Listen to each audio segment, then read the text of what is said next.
Thank you for listening. A list of content warnings can be found in the episode description. Take care. Enjoy the show.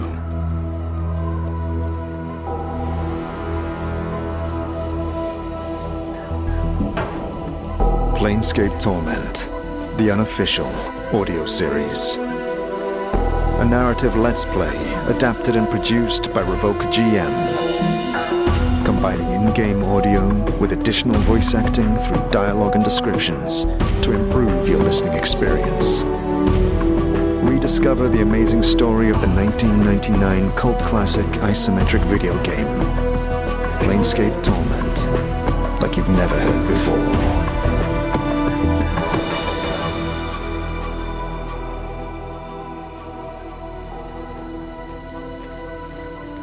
Know this, thou shalt be free to wander these halls, but not to leave the catacombs. You are filed in step through a wide, tiled corridor. Cold light bounces off the armor of your skeletal cohort, their ancient bones gleaming in eerie white. Thou shalt be a prisoner here until thy death. Vast hallways sweep out to either side, filled with grey, shambling figures. Should thou later arise as we have, thou shalt be free. You come to a doorway, opening into a humble chapel with a small altar and a collection of bare, faded pews. Praise the silent king. His will be done. The escort of guards march away, leaving the three of you alone in the chamber. No bed or cot, nor any lock and key. The walls are bare, but for the one or two rusted idols of some morbid creed. There is a low table set with a cup and plate, and a scattering of pale crumbs. Small braziers illuminate the corners, though they scarcely give off any light, let alone heat. It is barren, but peaceful enough. Well, it beats an icy puddle in a cage. Oh, come on, don't look at me like that. No, it's okay, Chief. It's just, well, what are we supposed to do now? I would have thought you'd be pleased. All these talking bones. They're fanatics, religious zealots. That a problem? Yeah, I never did get on with the church. Another member of the living. You turn to the doorway as it closes and see a pale man dressed in dusty black robes. Most are slain by the ghouls this far into the catacombs. You are fortunate. Darkened skin sags loosely beneath his bloodshot eyes, and you recognize him to be the dustman who you had met while escaping the mortuary. Swego, you're here. Yes, I am he. I remember you. The scarred one who awoke on one of the dustman's slabs. What are you doing here? Emmerich asked me to look for you. I am doing missionary work for the faction. Rumors of undead that were more aware in these parts. I hope to save them. Save them? Yes. Passion ties them to this false life. I hope I can teach them to forsake these passions. You just and want leave to this world. cease to exist. Their sentience and compassion are a threat to the dustman. Swego looks to Mort with a hollow glare, then turns back to you with a smile. As I was saying, I would usher them to accept their path to the true death. You want them to die? They are already dead. I wish them to transcend this plane of existence, divorce themselves from passion. Save them. These dead ones, they are so close to the true death. Right. Where are we? We are in the catacombs of the dead nations. A sacred borderland, apparently, to a great kingdom of the dead that stretches deep within the darkness. The guards brought you here to this chapel, which I have taken as my lodgings.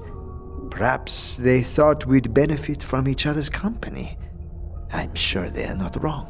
Are you a prisoner here as well? I do not know. I am here of my own accord. None have asked me to leave, nor forced me to stay. Might I ask why you are here? We're here by mistake. Mistake? You lead an interesting life, Scout One, who wakes upon mortuary slabs and lives to make such mistakes more than once. Was that a threat? No. I assure you, it was not. I am encouraged by your presence. Perhaps you can help me in my work. At least your company will speed the passing of days. I am not trusted amongst these undead. The hatred and bigotry accorded me prevents my progress. Are you sure you're safe here? Oh, they mean no harm, so long as I remain peaceful. The views of my faction are reviled by their leaders. They have ruled here for many centuries, I think, taking care of those that have passed beyond within their halls, worshipping their silent king. Such zeal is no longer necessary. It is almost a crime. Tell me about the Silent King. I wish I could tell you something about him, but I have never seen him. Presumably his throne lies guarded within a sanctuary. I cannot gain entrance. Hargrim, their priest, will not permit it. Hargrim? A stubborn one, but admirable. He is my strongest rival here, and has kept this civilization together for many years. His passions stem from his piety and devotion to duty. Remarkable qualities, but misplaced. So, who else lives here? Or resides, I guess. All manner of the undead dwell in these halls, as varied as our streets above. It seems their drive for community is what anchors and prolongs their unnatural lives. It is fascinating and rare to witness. But come, friends, join me. You will see for yourselves. The three of you follow the Dustman as he guides you through the common spaces of this district of the dead. It does almost resemble the alleys and squares of the Hive under the murky haze of billowing torches leaning along the corridors. Although without the need of sleep or sustenance, the citizens here are spared the scramble and desperation that normally accompanies survival on the streets. Moldy bars and crumbling apartments are replaced by forums and stages where the dead gather to share their tales. Stalls are set up displaying the craftwork of ancient artisans, their goods displayed like artifacts in a museum. No coin passes between the skeletal hands, but admiration and a shared joy of their undying skill. You see one skeleton bouncing from the ball of one foot to another. Air whistles from between its teeth. It is presenting an exhibit of familiar items labeled as goods of the living. A mishmash of various tools and implements reminiscent of Quint's collector's shop in the buried village. Several zombies chuckle gutturally as they play pretend as captured tomb robbers. Welcome! I've got a host of items for your perusal, fresh from the latest Berks who wandered too far in the dark. Interested? No, but could I ask you some questions? Look, I know I've got an eternity to stand around and gossip until the cows come home, but the truth is, I don't like dealing with the living, alright? So, you want to see what I have? Fine, I'll show it to you. Otherwise, leave me alone. Sorry to bother you then, I guess. Whoa! You step back, nearly stumbling over what would reasonably appear as any pile of bones, if it were not for the faded lordly garments draped across its frame. This skeleton, slumped against the wall, holds its skull within outstretched hands, staring back at itself in eternal contemplation. Apologies, I didn't see you there. It points its visage towards you and sighs with a small puff of dust. Alas, what an end would have been to be crushed. What did you say? Oh, naught. The endeavor of existence, 'tis all. I'm sorry to have disturbed you. Yes. Disturbed the persistence of my life. This outrageous fortune. Or perhaps not. Neath your hapless boot I may yet find sleep. Perchance my peace. for I will dream no more. You blathering idiot! You look to the commotion and see Mort in an argument with another skeleton, whose featureless skull still manages to convey its smug expression. Yeah, well, you got a face only a sledgehammer could love. And has. Hey, what's going on here? This chortling buffoon of a bone bag refuses to give me his answer, and it's killing me. Answer. This skeleton in front of him is shaking its head and giggling to itself. It guffaws and snorts occasionally, biting down on its bony hand to stop itself. Yes, the fool is stumped. It's a riddle, and this chattering imbecile won't give it up. Riddling? Well, come on, you wouldn't want to spoil the fun. I knew you wouldn't be on my side. Dost thou want to hear it? Sure. Go ahead. Now, think of words which end in gree. Angry and hungry are two of them. There are but 3 words in the common tongue. What is the third word? The word is something that one uses every day. If thou hast listened carefully, I have already told thee what it is. See? It's idiotic. The skeleton bursts into a fit of mocking, derisive laughter.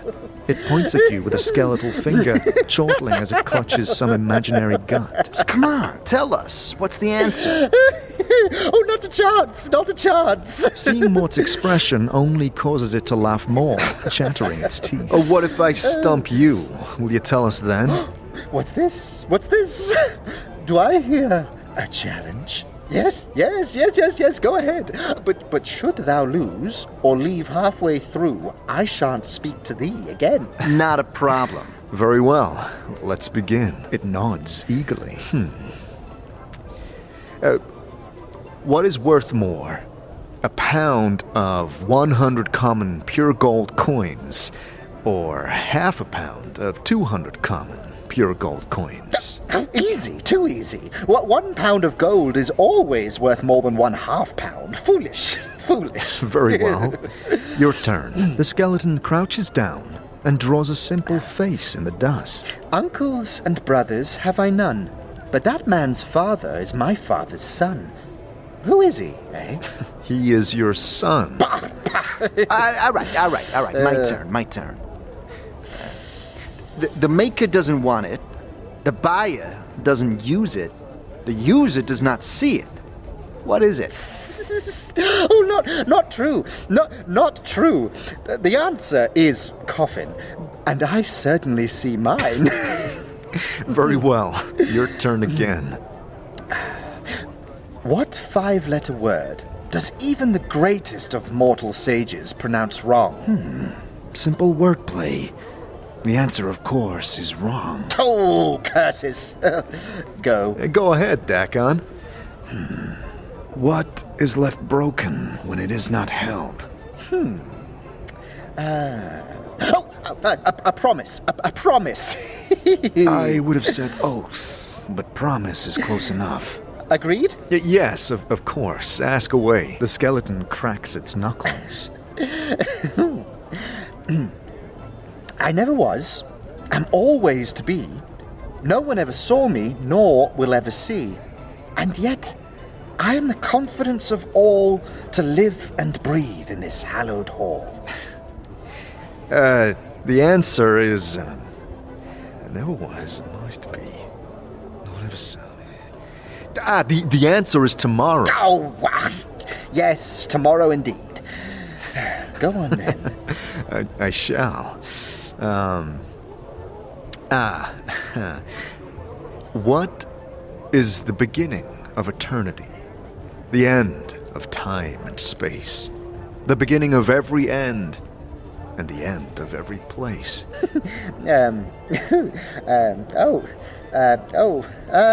Oh dear. Well, your answer. Let's have it. I don't know. Ha! Now who's the leatherhead?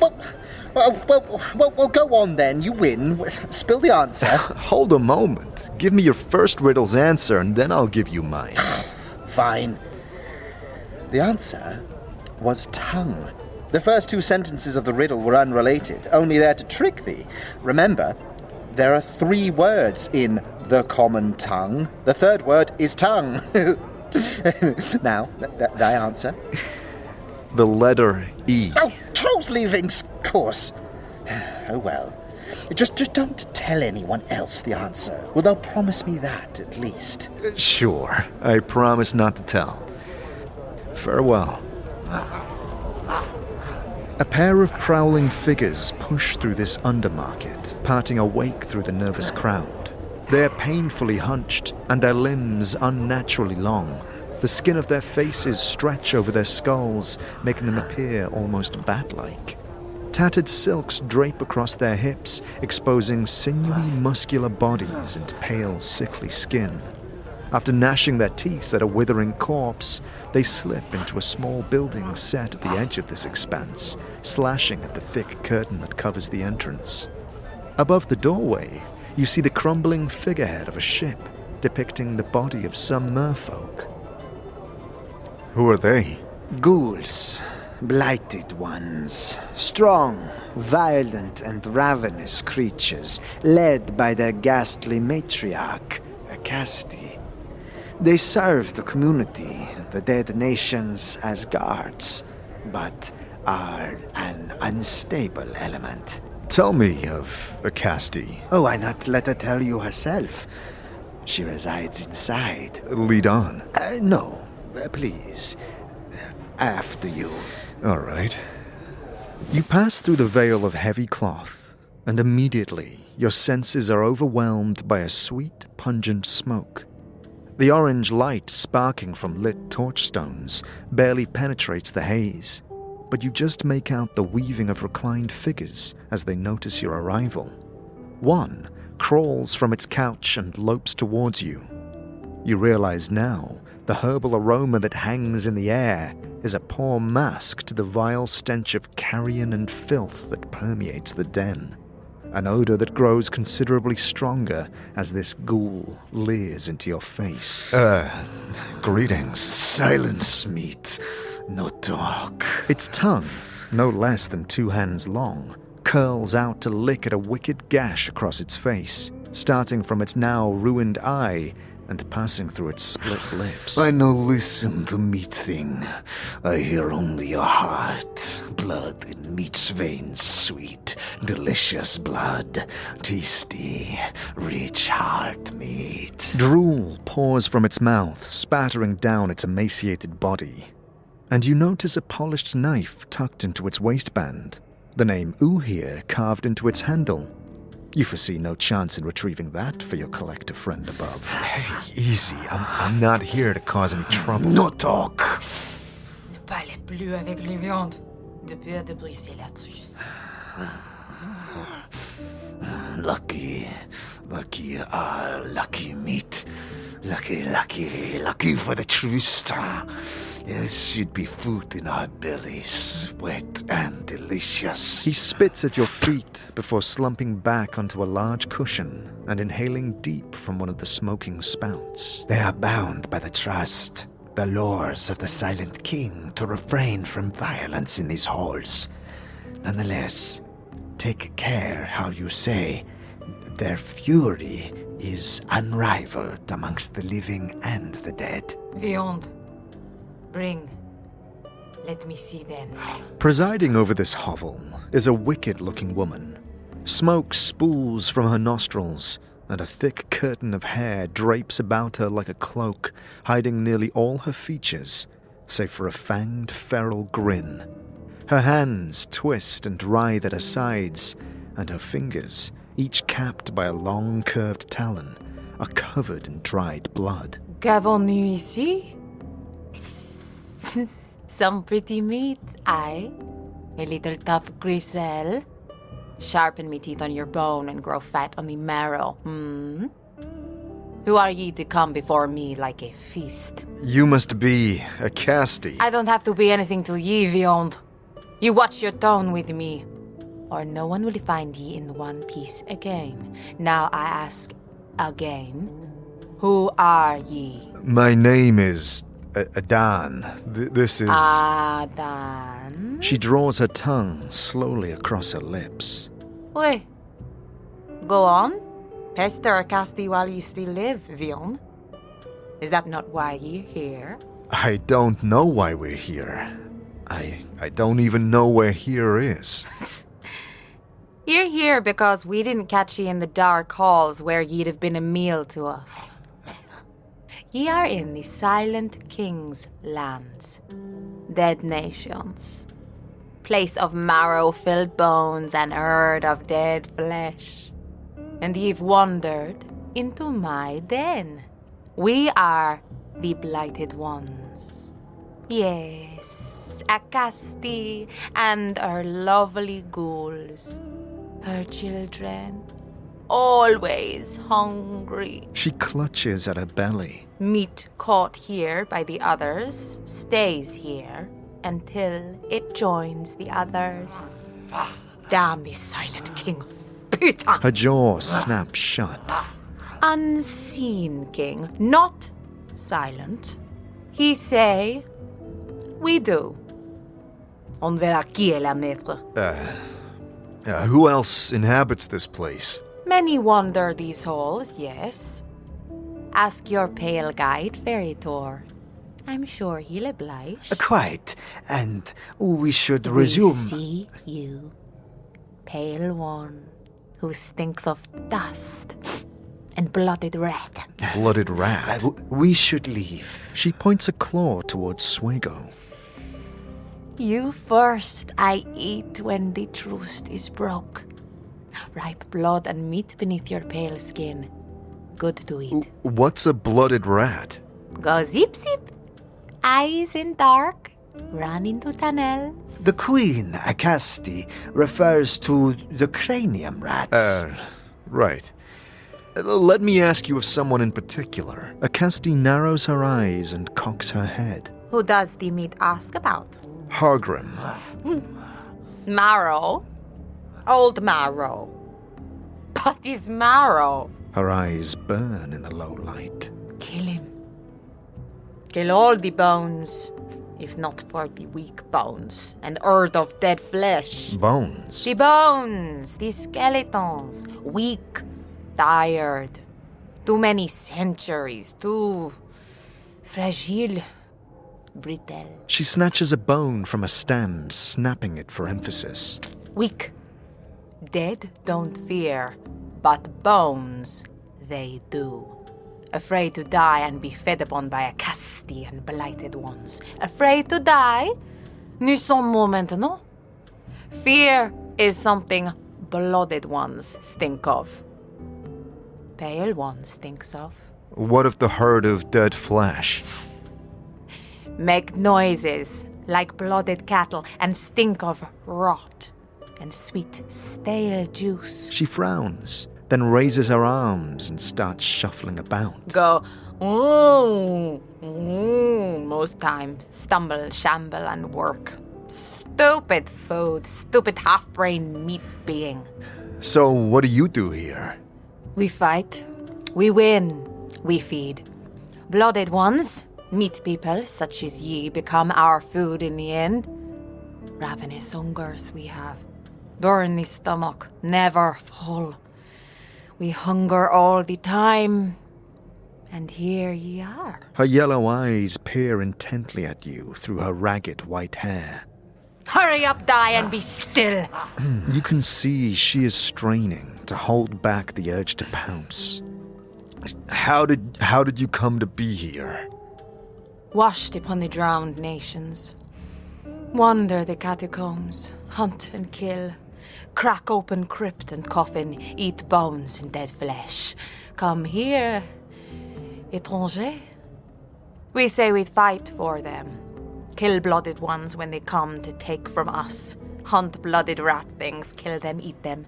Leave bits of bodies we not eat as warning.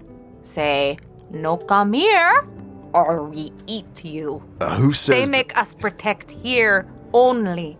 Hargrim and Stale Marie say we are not allowed to go kill blooded ones. As she talks, she becomes more agitated, gnashing her teeth and spraying spittle. Hate them. Want to eat blooded ones. Hungry we are. Kill all blooded ones. Tear flesh with teeth and crack bone, suck sweet marrow out of their warmth. What is it you wait for? Wait for weakness, yes. Wait to see how strong Silent King is, if he's stronger than a Casti. Wait for herd of dead flesh to stop following marrow-filled bones, would eat all. Hungry, kill all. Small blood furthings, eat all ragged beings, eat. Catacombs are full of feast. Hungry are we. Hunt and eat! A Casti smashes a clawed fist into the ground, cracking the boards in her rage. Kill them all, a Casti would. Tear and rend, shred the herd of dead flesh. The ghouls around her begin to stir and thrash about, building into a frenzy. Come, we must leave now. All right, okay. Non, ce n'est pas les hommes sont grotesques qui fouillent et rampent dans les tombes. Ne tuez pas les rats. Tuez-les, faites-la silence. Ugh, thank the lady. I didn't know if you'd ever stop talking to that thing. I'm surprised, Mort. Powerful woman, undead. That's usually all it takes for you. It's not quite the same thing, Chief. They were once living mortals. They or their ancestors feasted on corpses, and this is what they've become. It's pretty nasty stuff, Chief. They're little more than animals, really. Dangerous animals. I'm not so sure. Ghouls can indeed be little more than feral beasts, but you are correct in seeing a difference here. A Casti, for all her fury, keeps some hold over her brood. Her will is strong and would be terrifying unleashed. No doubt. Hark! A moment, captives. An armored skeleton is marching towards you. The tall, knightly figure who had accosted you at the gates and escorted you to the chapel. It is encased in a simple yet functional bronze patinaed cuirass. A faded sash is knotted about its helm, and it is clutching an ornate halberd at its side. Excuse the interruption. Hargrim would wish to speak with you. Accompany me, if you will. And if we will not? Or by my honor, I will not force thee to do anything against thy will. The skeleton calmly assumes a sentry pose and begins gazing towards some unseen horizon. We've no shortage of time, if waiting is your pleasure. Yet know you would gain naught but years in thy pursuit. All right. We'll accompany you. A reasonable choice. Follow me. After a quick, stilted bow, they turn on their heel and march off. Can I ask you some questions? After you have conversed with Hargrim, I shall answer what I can. We shall have more than enough time. What do you mean?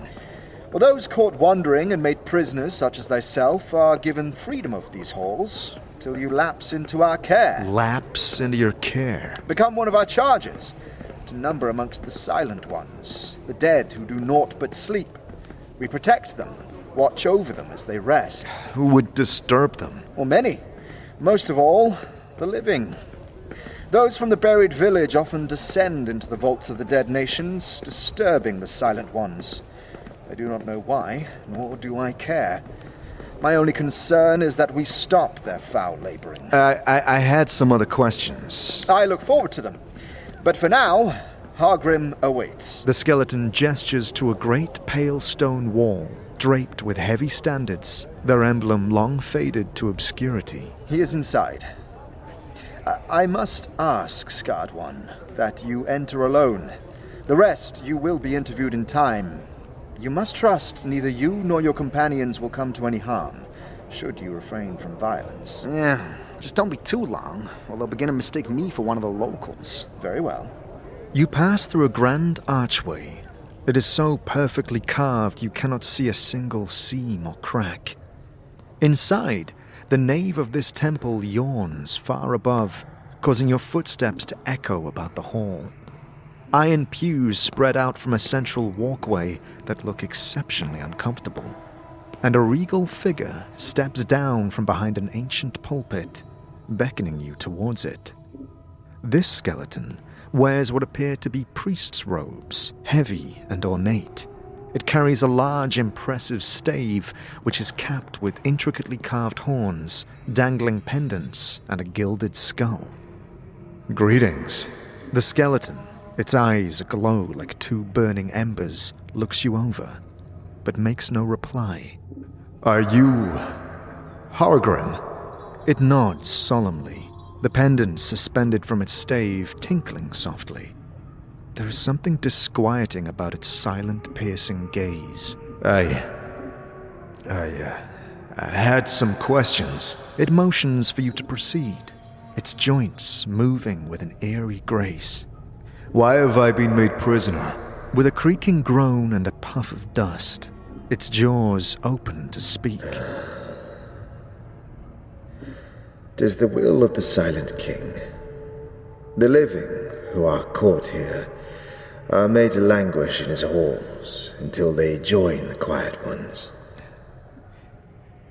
May I speak with the Silent King? No. But why not? Firstly, I would know why thou art here. I'm looking for something. A small bronze sphere. I have seen no such thing. Why dost thou seek this object? For a man named Pharod. The skeleton draws back and looks up and away, as if peering through the stone and earth towards the surface. Blood still beats in his black, worm-ridden heart. That wheezing sack of flesh still sends his pack into our homes to raid and pillage. Thou were wrong to come here. We tolerate no such desecrators within our borders. We should execute thee as per the law of the Silent King. No Tomb Raider is to be allowed to live here. I'm no Tomb Raider, nor am I one of Pharod's men. Why then art thou here, invading our homes on a fetch and carry for that miserable soul? I'm finding the sphere for him in return for information I need. There is no other loyalty between us. Hargrim looks you over carefully, tapping its chin with a bony finger. Thou does not seem the sort of fellow to follow such a man. Perhaps you speak the truth. Perhaps your presence here is tolerable. What is this place? Where are we? He gestures to the carved arches about him. This is our temple, at the borders of the Dead Nations, a sanctuary within the halls of the Silent King. Until you pass beyond your life, it is your home. I, Hargrim, am the high priest of the citizens here. I speak the word of the Silent King to his followers. How did you come to be here? I passed away long ago, and found that beyond death lies only oblivion. Fortunately, I was able to step back at the last moment from the brink. Step back? Yes, I awoke here. I wandered the catacombs for untold days before stumbling into the throne of my lord, the Silent King. He spoke to me, and from that fated meeting, the Dead Nations was born. Why did you stay here? This nation is under our care. The quiet ones, the true dead, need to be protected and tended. Else the horrors of the catacombs would set upon them, disrupting their sleep. It is our sacred duty to care for them. Horrors of the catacombs? The living. Human scavengers, the vermin scavengers, all who defy our sworn duty to atonement. May the Silent King protect us. You mentioned followers. We, the skeletons, other undead, zombies, and ghouls. There were once shadows, but they have long since fled. Sometimes one of the living spends the last of its days here. The shadows, what happened to them? We know not. It may be that they wander elsewhere. We rarely leave this place. Once, many shadows dwelled among us, but they come to our halls no more. They left long ago, and we know not where they went. Some say they wander the plains. Mary says that she has seen their fate in visions. She claims they have all been drawn to a wrecked fortress that drifts within the negative material plane, a graveyard of regrets from where they cannot escape. Sheer foolishness. Why is that foolish? Well, that plane is a place from where all the energies that fill the hollows of the undead have their source. When life leaves us, there is a chance, through magic and passion, and perhaps other things, that this energy may fill the hollow space, giving us an unlife. I fail to see how anything could exist there, however, at least not a fortress. You mentioned Mary. Yes, stale Mary, may the Silent King watch over her. She was a seer in life, ages past, and still receives visions at times. She is the most intelligent of what some call the rotting herd, those zombies which populate the dead nations. Unlike many of us, her heart did not depart at the moment of death. That is as much as can be said. Tell me of the ghouls. I do not trust them. They watch us with hungry eyes, and would doubtless devour us all if our numbers and the word of the Silent King were not a shield against them. Go on. They are forever ravenous. Without us holding them in check, they would run rampant in the buried village and the warrens of the cranium rats, killing all, then return to devour all that is here. Acasti, their matriarch, is strong and extremely cunning. Tell me about the Silent King. Our Lord and Vision, he who makes the law and protects us. Thou would do well to start no trouble here, stranger, for the Silent King's eye is everywhere, and his justice swift. Why is he called the Silent King? He speaks no more than necessary to guide us. Praise to the Silent King. Could the Silent King be convinced to free me? 'Tis doubtful, but perhaps. Mysterious are the ways of the Silent King. So, may I speak with him? No living creature may pass the doors that lead to his throne room, nor would I allow thee an audience even if such a thing were possible. Thou shalt not see him. But I need his permission to leave. Hargrim gently holds up his palm. No. By the power of the Silent King, thou shalt not leave this place. What can I do to convince you?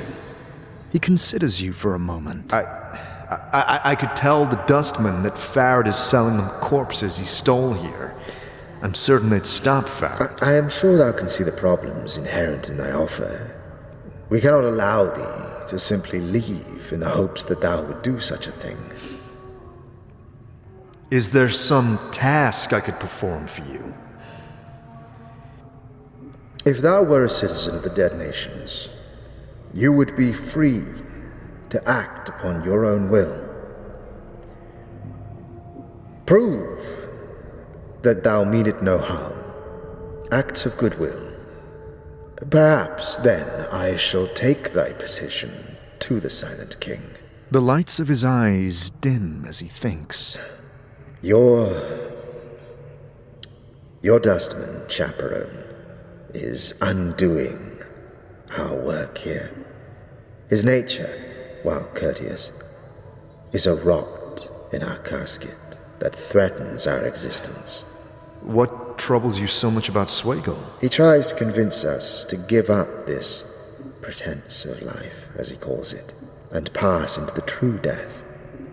He claims that it is our passions that anchor us to this life, and we must let go of them and our duty.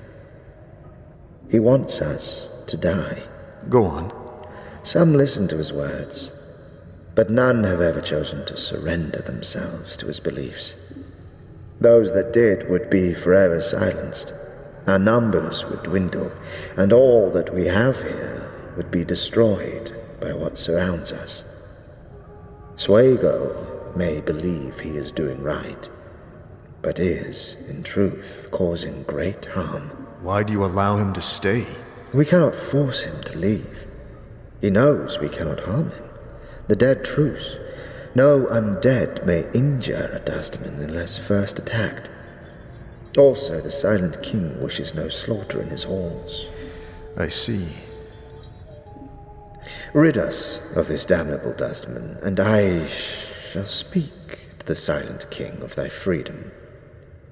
But you must understand, I do not seek to have him assassinated. Merely give us a reason to remove him from the dead nations. I will consider it.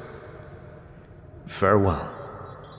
You were ushered out of Hargrim's temple and find Mort and Dakon stood apart from Swago, all waiting for you outside. Good, friend. You have returned. Come, you have endured much this day. I will show you to where you can find some peace. Sure. Thanks, friend.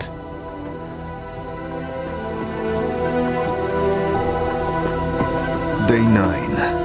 Hour unknown. We're being held as captives for trespassing into the realm of the dead nations.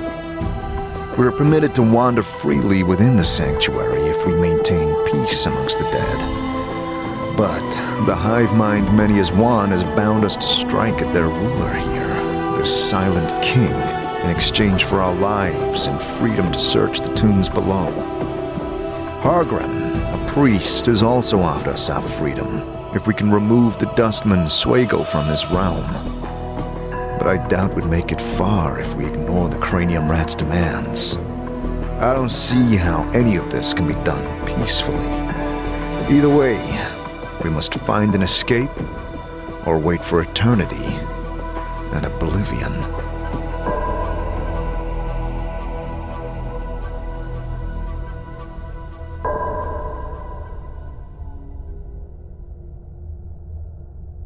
Rest on the pews of this cramped chamber has not come easy this night, but you have at least been spared the intrusions of unfamiliar guests. Swago, a feverish light sleeper, adjusts his cot above the altar frequently. Mort rests dormant, his unlidded eyes flickering now and then, and Dakon lies still, the glaive resting at his side, rippling gently in rhythm with his breath. You consider the words of his people, and what guidance the teachings of Zerthimon may offer in your current situation. So, while you wait for your companions to awaken, you slide open the plates of the strange, unbroken circle and reveal a new passage within.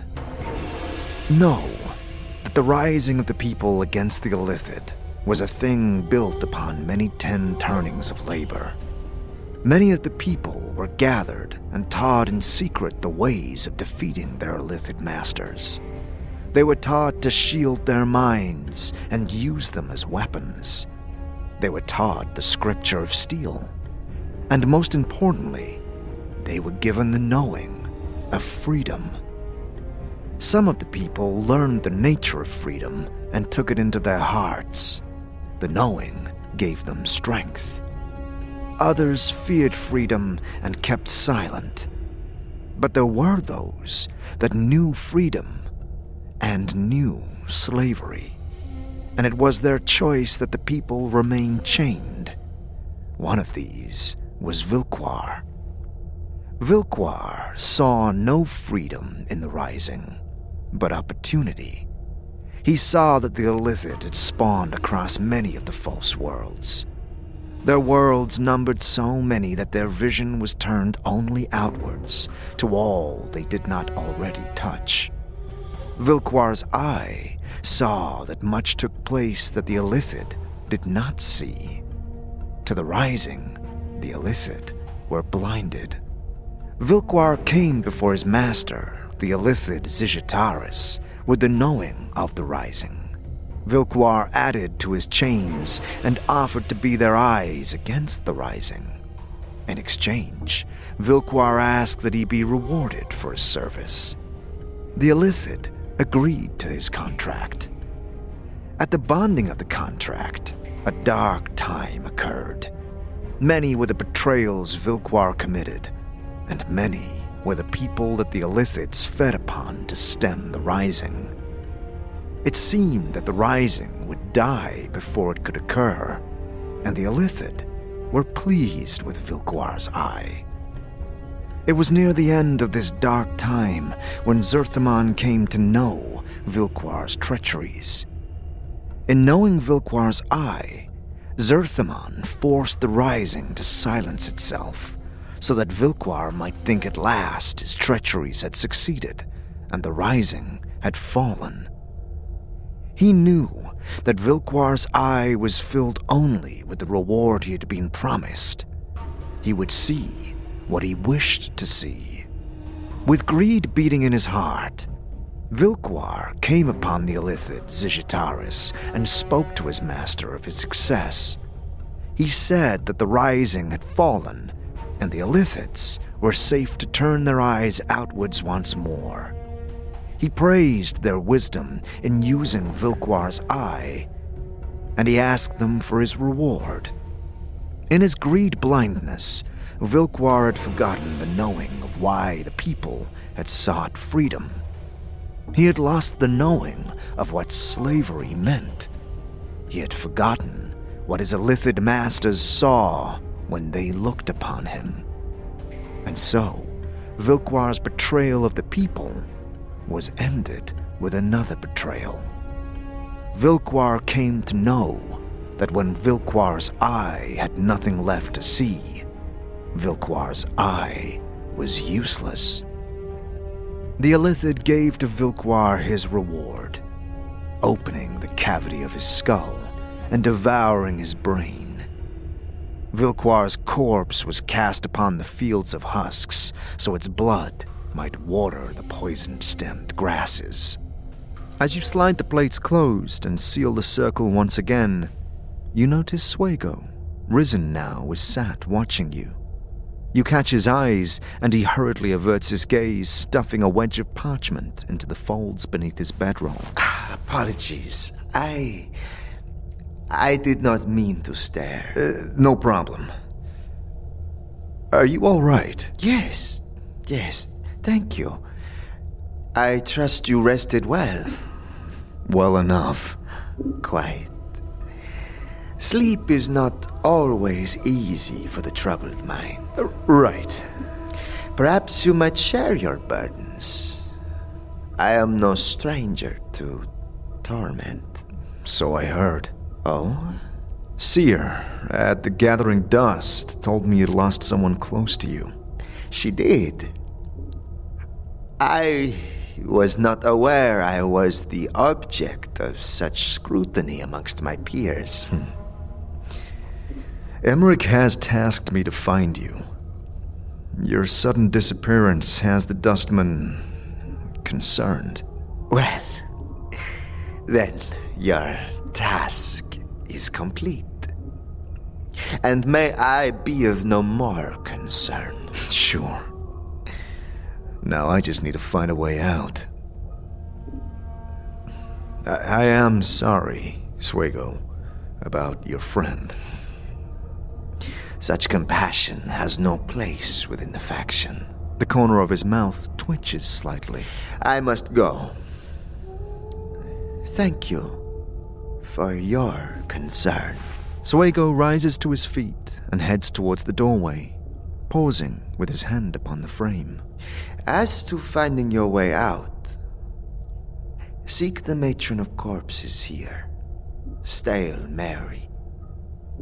Hargrim is cold and unyielding, and while it may require patience to comprehend her words, Mary is kind and beyond wise. Perhaps she'll see reason and usher your freedom. Thank you. Perhaps I will. He continues down the corridor and out of sight. Tucking out from beneath his mattress, you just see the corners of the sheaf of bundled pages he had set there. Quickly, you snap the slips of parchment and slip them into your own journal, just as Dakon rises from his sleep. Morning, Dakon. Good morning. His coal-like eyes flicker towards the book in your hands. I do not yet trust him either. What does it say? I haven't read it yet. What words might you find within those pages that might aid our situation? I don't know. Hargrim wants rid of him. He has offered freedom if I can give the cause. Are you willing to sacrifice one for your own gain? He doesn't want him harmed, just removed. Maybe so. Read it. Knowledge can be both a weapon and a shield. In your hands, you may choose who it may harm or protect. What if, as a weapon, it is then turned upon the wielder? Like a child closing their eyes in fear, you choose blindness, afraid of what you might see. When one chooses to see only what is before them, they see only a part of the whole. They are blind. Dakon's glaive shimmers, and he looks at you with the slightest smile. You have studied the fourth circle of Zerthamon. I have. You place the stone circle back in Dakon's hands. Vilquar's eye blinded both Vilquar and the Illithids. Just as Vilquar was blinded by his promised reward, so were the Illithids blinded to the true rising.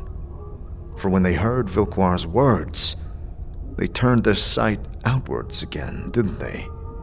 And the rising was free to strike. Know that you speak truly. The tentacled ones thought the rising to be no more. When the rising occurred, the ground drank deep of Illithid blood. So was victory born from treachery. It is a curious lesson. Why would it be part of the teachings of Zerthamon? Dakon's blade bleeds into a dead night black, and his voice deepens for a moment. You think he's angry, but you're not so sure. There is much about the way of Zerthamon and his path that is difficult to know. Do you know why Vilquar's eye is part of the way of Zerthamon? It is part of the telling of how our people came to know freedom. It lets us know that there are those, even among the people, who are not of the people. And that even in the greatest treachery, a greater knowing may be achieved. Very well. So what should I do about this? Dakon does not acknowledge the pages in your hand, but instead motions through a sequence of twists and turns on the unbroken circle before sliding forth a plate. Know that you have considered the burden of knowledge, and may now choose to remain vigilant to what you may not see. All right. He then sets the stone into a new configuration and hands it back to you. You needn't share what knowledge you find, but without it, you remove the choice to act under your own will, and instead choose the path of ignorance. The next circle of Zerthamon is open to you. Study it. Then I will hear your words. Very well. I will read it, then speak with you again. Dakon stands and walks out of the chapel, leaving you with the unbroken circle and Swago's journal. The pages date back several weeks, starting with thought-out notes detailing minor events in the mortuary. Day 2 of the 127th. Numbers have been growing these days. More activity within the mortuary. Several adventuring types barged in this morning, searching for the corpse of some Eliath.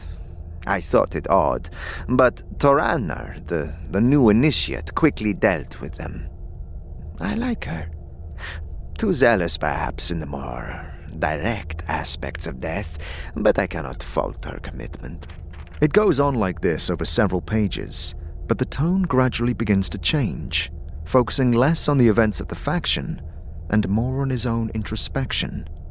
Several entries draw your attention. Day 9 of the 127th. The wound healed under the spell, but my arm, it itches. I must seek aid from one of the clerics.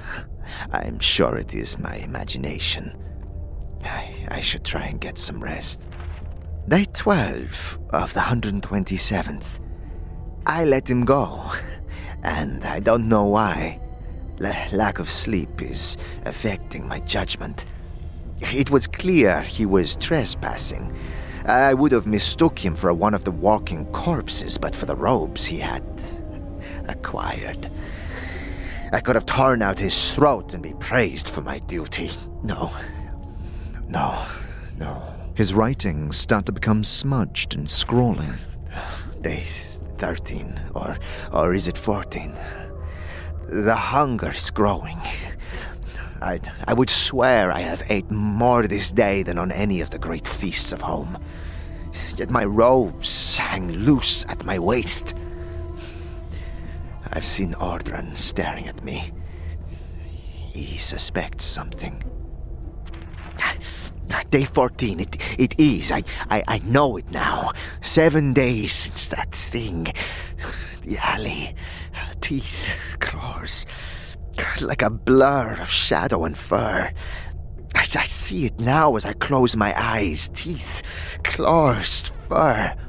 The next passage is almost illegible. Reddish brown smears across the page, and the quill appears to have pierced the parchment in places. He saw the fur. I did not know. His face was... I feel better. It aches no more. What have I done? Over the next few pages, his writings restore to some coherence. They further detail his being attacked by a were-rat, his regression into lycanthropy, and his flight from the mortuary after unwittingly slaying and devouring a friend. Looking for a hiding place, it seems he came upon the Warrens of Thought and agreed to serve many as one. You now have proof. He is here in the Dead Nations in order to spy on the undead for the Hive Mind, who hopes to one day control this part of the Catacombs. A task not dissimilar to your own, and information that could certainly have either of you executed if Hargrim were to find out. Hey, Chief, you okay? You look a little green at the gills. Yeah, I'm fine. We need to find a way out of here. Fast. And now we're talking. What's the plan? I want to speak with the Silent King. I mean, sure. But how are you going to go about that? I don't know. Come on, let's go. As you walk through the hallways of the Dead Nations, fretting about the uncertainty of your next steps, you pause to marvel at the majesty of this sanctuary. There is a pristine grandeur about the place that defies the grim state of its inhabitants. Every stone is perfectly smooth and polished, each wall finely painted with murals and framed by vaulting archways. An intention and artistry is present here that is beyond idyllic, a curated tableau of civilization. And while there are the ghouls and shambling zombies, it is the even-thoughted skeletons that form the majority of its denizens, the final form of the undead before fading into dust. You could almost feel inadequate in your clumsy living form, as though this body were an inconvenience to the ordered perfection of unlife. Less pristine, a cluster of shuffling bodies limp through one of the corridors, and unlike the finery mantled over the skeletal figures, this rotting herd, as you hear them called, are draped in simple tunics. Patches of ichor and gore ooze through the fabric, and their skin is lathered with ointments and scented oils. They are moaning, with their garbled voices, what sounds like a prayer. You see in the center they are bearing a body. You notice it is wearing the ragged robes of a collector from the buried village. They appear to be carrying it into some chamber. Following them inside, you find it is reminiscent of where you awoke within the mortuary. The same coppery stench of blood fills the air. Unlike the mortuary, however, the zombies tending to the dead here show a care for the bodies in front of them, more than just corpses upon a slab. Several are gathered at a dais around one zombie in particular. Its form, androgynous in decay, is almost completely mummified. They are garbed in fresh linen robes, and you suspect this being has outlived many garments that have long since rotted away. One of the acolytes before them moans softly. Name. My name. Its milky eyes well with a black, roomy substance, the corpse's last remaining tears. Forgot my name. My name. They hold up their decaying hands even as one of their fingernails falls off. Rotting away. Soon. Nothing left. Nothing but bones. And a name. The central figure leans in to where the zombie's ear would have been and utters something inaudible. The zombie pulls away, looking confused, biting its lip with what's left of its teeth. But who? What name? The figure leans in again, and the look on the zombie's face fills with a great relief and then overwhelming joy. Yes. Thank you. As the zombie shuffles away, the central figure raises an arm towards you and ushers you forward. Greetings. As you draw in closer, you are engulfed by a warm, sweet medicinal scent. It is comforting and wholly discordant with the rotting visage before you. Are you Stale Mary? She nods her head, then raises a finger to her desiccated lips. Beckoning you even closer, within touching distance, a nearly fleshless hand gently brushes your forearm. Her physical voice is barely a croak, but after a moment, her true voice rings clear in your mind. Listen. How is it that I can hear you? Speak to us, you can, but you must do it properly. Can you show me? She smiles, the hardened skin of her face creaking like thick leather. Yes. With her fingertips resting upon your throat, she releases a long exhalation, and like a dry breeze over a meadow, you hear the rustling of gentle voices swell around you. Well, who are they? Lingering souls. Reflections of those past. Not all are true dead. Some echoes only. Try. Focus on one. She guides you towards the body of the deceased collector. The corpse is fairly fresh, a day or two at most. You can see parts of it have been gnawed away by rat teeth.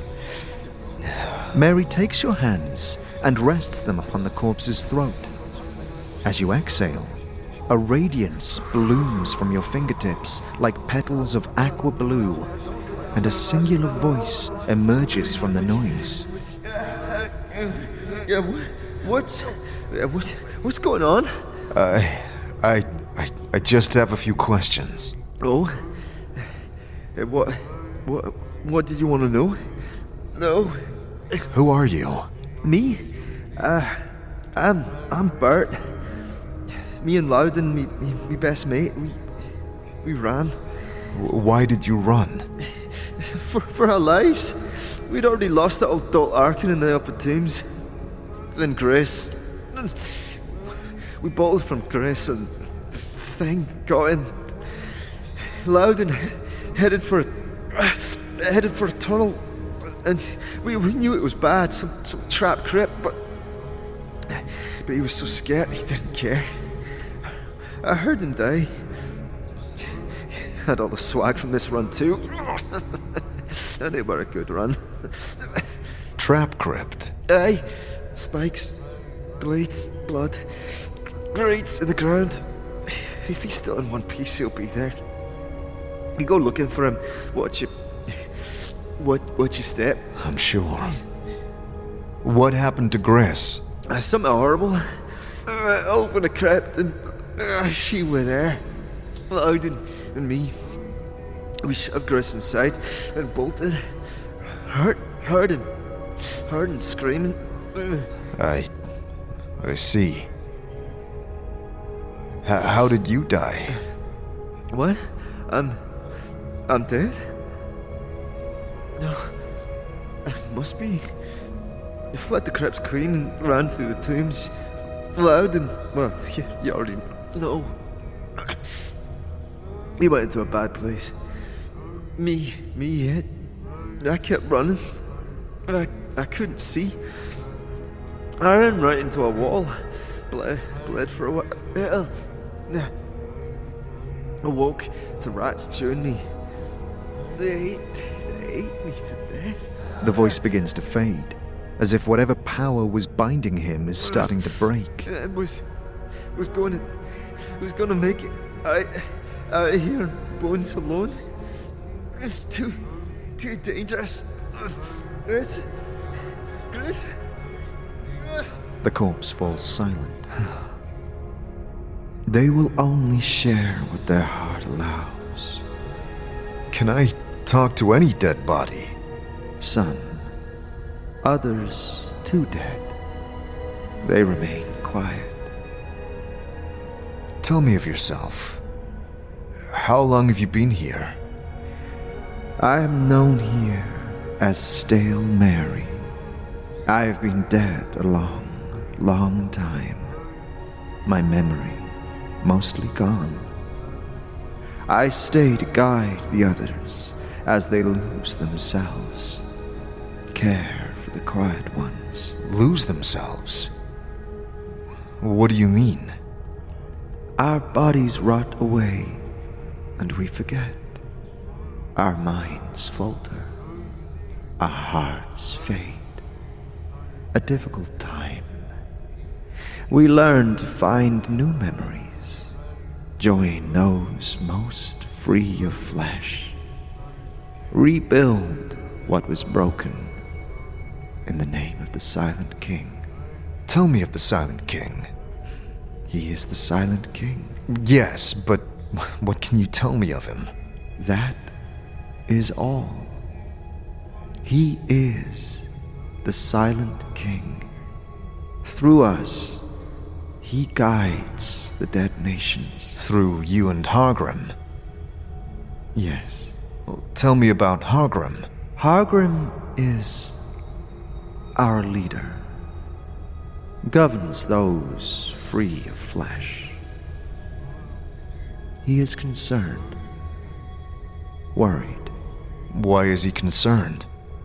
Many reasons. Swago. Acasti.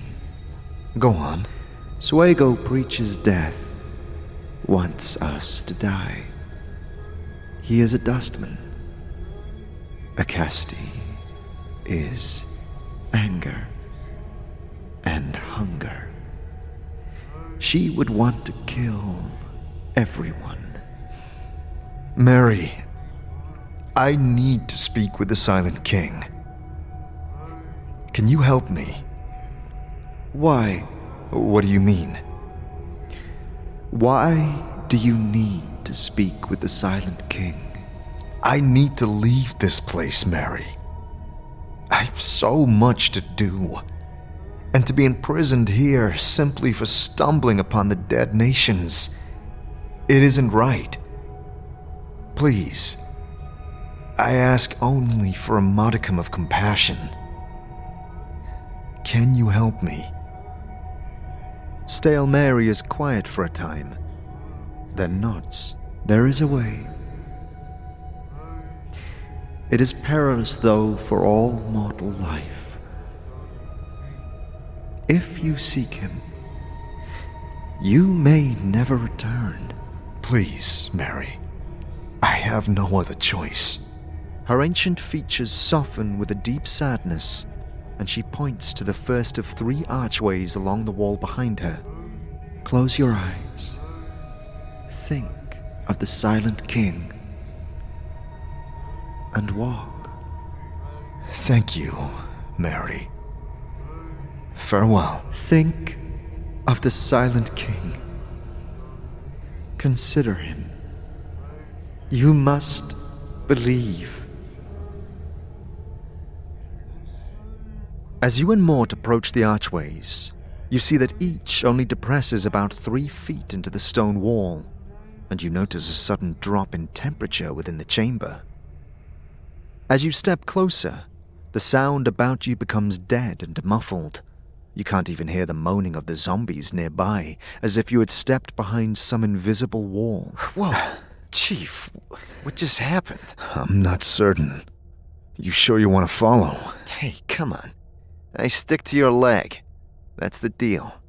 All right. Facing the blank stones, you brace yourself, close your eyes, and consider the Silent King. What is he? You've heard so little spoken about him directly, but his power seems to bind the denizens here, influencing every aspect of their unlife. And from what you've seen, the civilization that has been formed around him is stable, balanced. A simple, ordered society, with craft and work as ideals, and the sharing of knowledge not as a resource, but a pastime. No struggle, no commerce, no change. With this thought in your mind, you begin to walk. It's odd, knowing now not to try and guess what any particular portal might feel like to cross. You still could never have expected this. With your eyes closed, it's difficult to fully grasp the situation, but first it's almost as if you hadn't stepped through a portal at all. Although the wall in front of you had clearly been solid stone, each step you take forward seems to draw you no closer to encountering it. The muffled sound doesn't change, and deadened as it is, you get little feedback on your surroundings, unsure even if your feet are in fact striking the ground. Anticipation brings a tension to your spine. You hold your breath. You can feel the pulsing within your veins. Then, after several heartbeats, it stops. Everything stops. You can no longer feel your legs as they stride. The cool air no longer prickles your skin. You cannot remember if you just breathed in or out. There is an emptiness in your lungs, but no shortage of breath. Just nothing. Endless nothing. No concept of time or space. If you had thought to count, you have already forgotten which number you'd have reached. Nothing.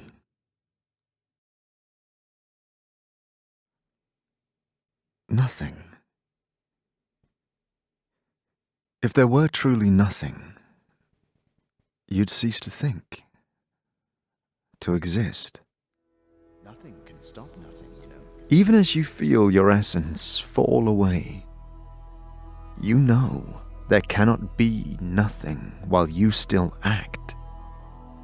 Remembering the trinket Kandrian had gifted you in the smoldering corpse bar, you hold onto this piece of nothing, bringing solidity to the void. And you feel your body at the edge of fading.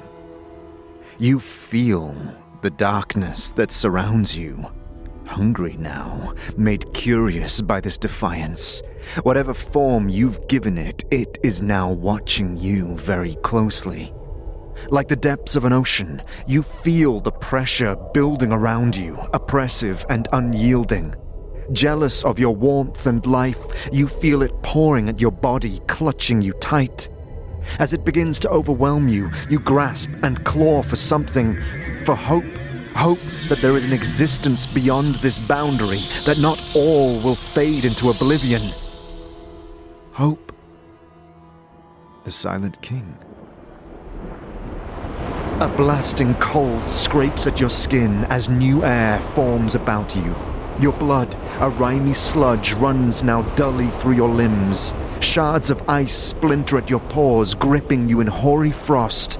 You feel your tongue cleave to the back of your throat, freezing like a block of meat. A crack of light pierces ahead, colorless, alien in the enveloped gloom. With no solid ground beneath, you force your numbing feet to tread as tar-thick shadows ripple and swell at your movement. The darkness pulls on your bones as you wade towards the fissure, sapping your strength with every stride. The crack grows, opening as you approach. Light forms into solid mass. Walls press around you. And you are walking. A hallway. Tiles stretch at each of your steps. Then a door, a dark panel of slate. You press forwards, skin thawing with every breath. You cross the threshold and find yourself in a large chamber. Shale crunches beneath your feet, and gentle light flickers over a wide platform. The rising steps are lined with glassy tombs, each filled with skulls and shattered bone. And at the heart of this great plinth stands a throne, ribs reaching out like limbs. Clawed within its grasp sits the ancient husk of a human. This withering corpse, almost impressive in its engraved parade armor, is apparently the Silent King. The lord and master of the dead nations appears now to be little more than a desiccated shell. Stop this heresy! A great clang of metal colliding with stone shakes the chamber, and three figures disembark onto the platform. Hargrim, Stale Mary, and a colossal guardian of bone. Do not approach the Silent King! There is an authority to his voice that roots you in place. Do not resist. The giant skeleton strides towards you, readying its gargantuan blade. It need not come to violence. Chief, what do we do? It's all right.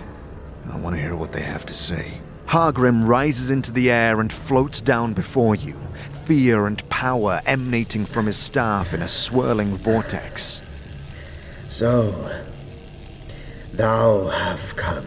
Against all odds you have come. The skeleton turns to gaze upon the massive throne. What thou see here is the end of our culture. Perhaps a beginning. None must know that the king speaks only silence. How long has this gone on? Long. Too long. Hargrim stares off into the shadows, stretching back beyond the throne. He stopped speaking to us ages ago. He himself has left for the thrice-damned true death. This husk is all that remains. Rage and despair roil and spark about him. He has abandoned us here to suffer amongst the living. We have become the prey of all that lives. Then why claim he still rules? He rules because he must. Mary and I speak for the Silent King. We rule in his stead. How? We interpret the wishes of the Silent King based on what he said many long years ago. It has not been easy. Hargrim looks tired.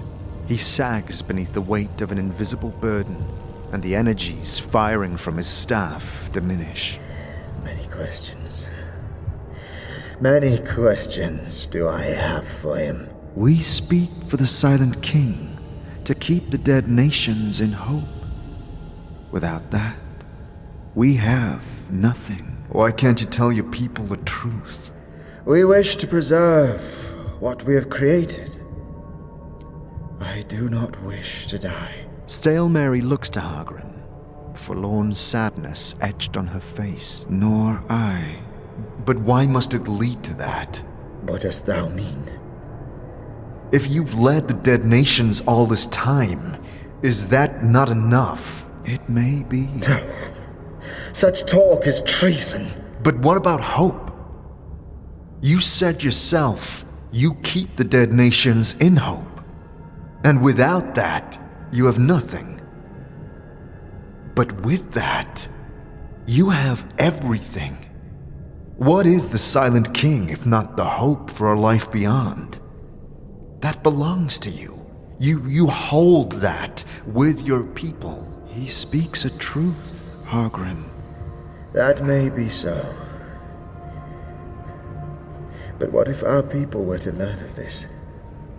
Would that hope hold true? Or what if Acasti were to discover the deception? Or many as one of the cranium rats? All that we have created here would be destroyed. What if your people knew truth and held that hope as a beacon? All of the power of the dead nations built on conviction, not on the lies of some husk. This husk is all that keeps the inner and outer enemies at bay. If the truth were spoken, our civilization would become dust. Listen, Hargrim. He found his way here. You led him. He survived. That's right. You did. Hargrim turns to you with renewed curiosity. How is it thou didst not perish on the journey here? I'm not certain. Your people deserve to know the truth. I cannot force thee to be silent. But I would ask thee to look beyond thyself, to consider the risk of shattering all that we know. Is there no other way? There is. What? Mary looks to your scars, then deep into your eyes, her empty sockets glowing blue and gold. Look upon the throne. You see now, looking more closely, the throne itself has knotted around the husk of the Silent King, weaved like stitches of bone into his armor and through his body. You sense its power is as much the ruler as the one who sits upon it, a symbol of its dominion over death. You could mantle a new king. Yes. Yes.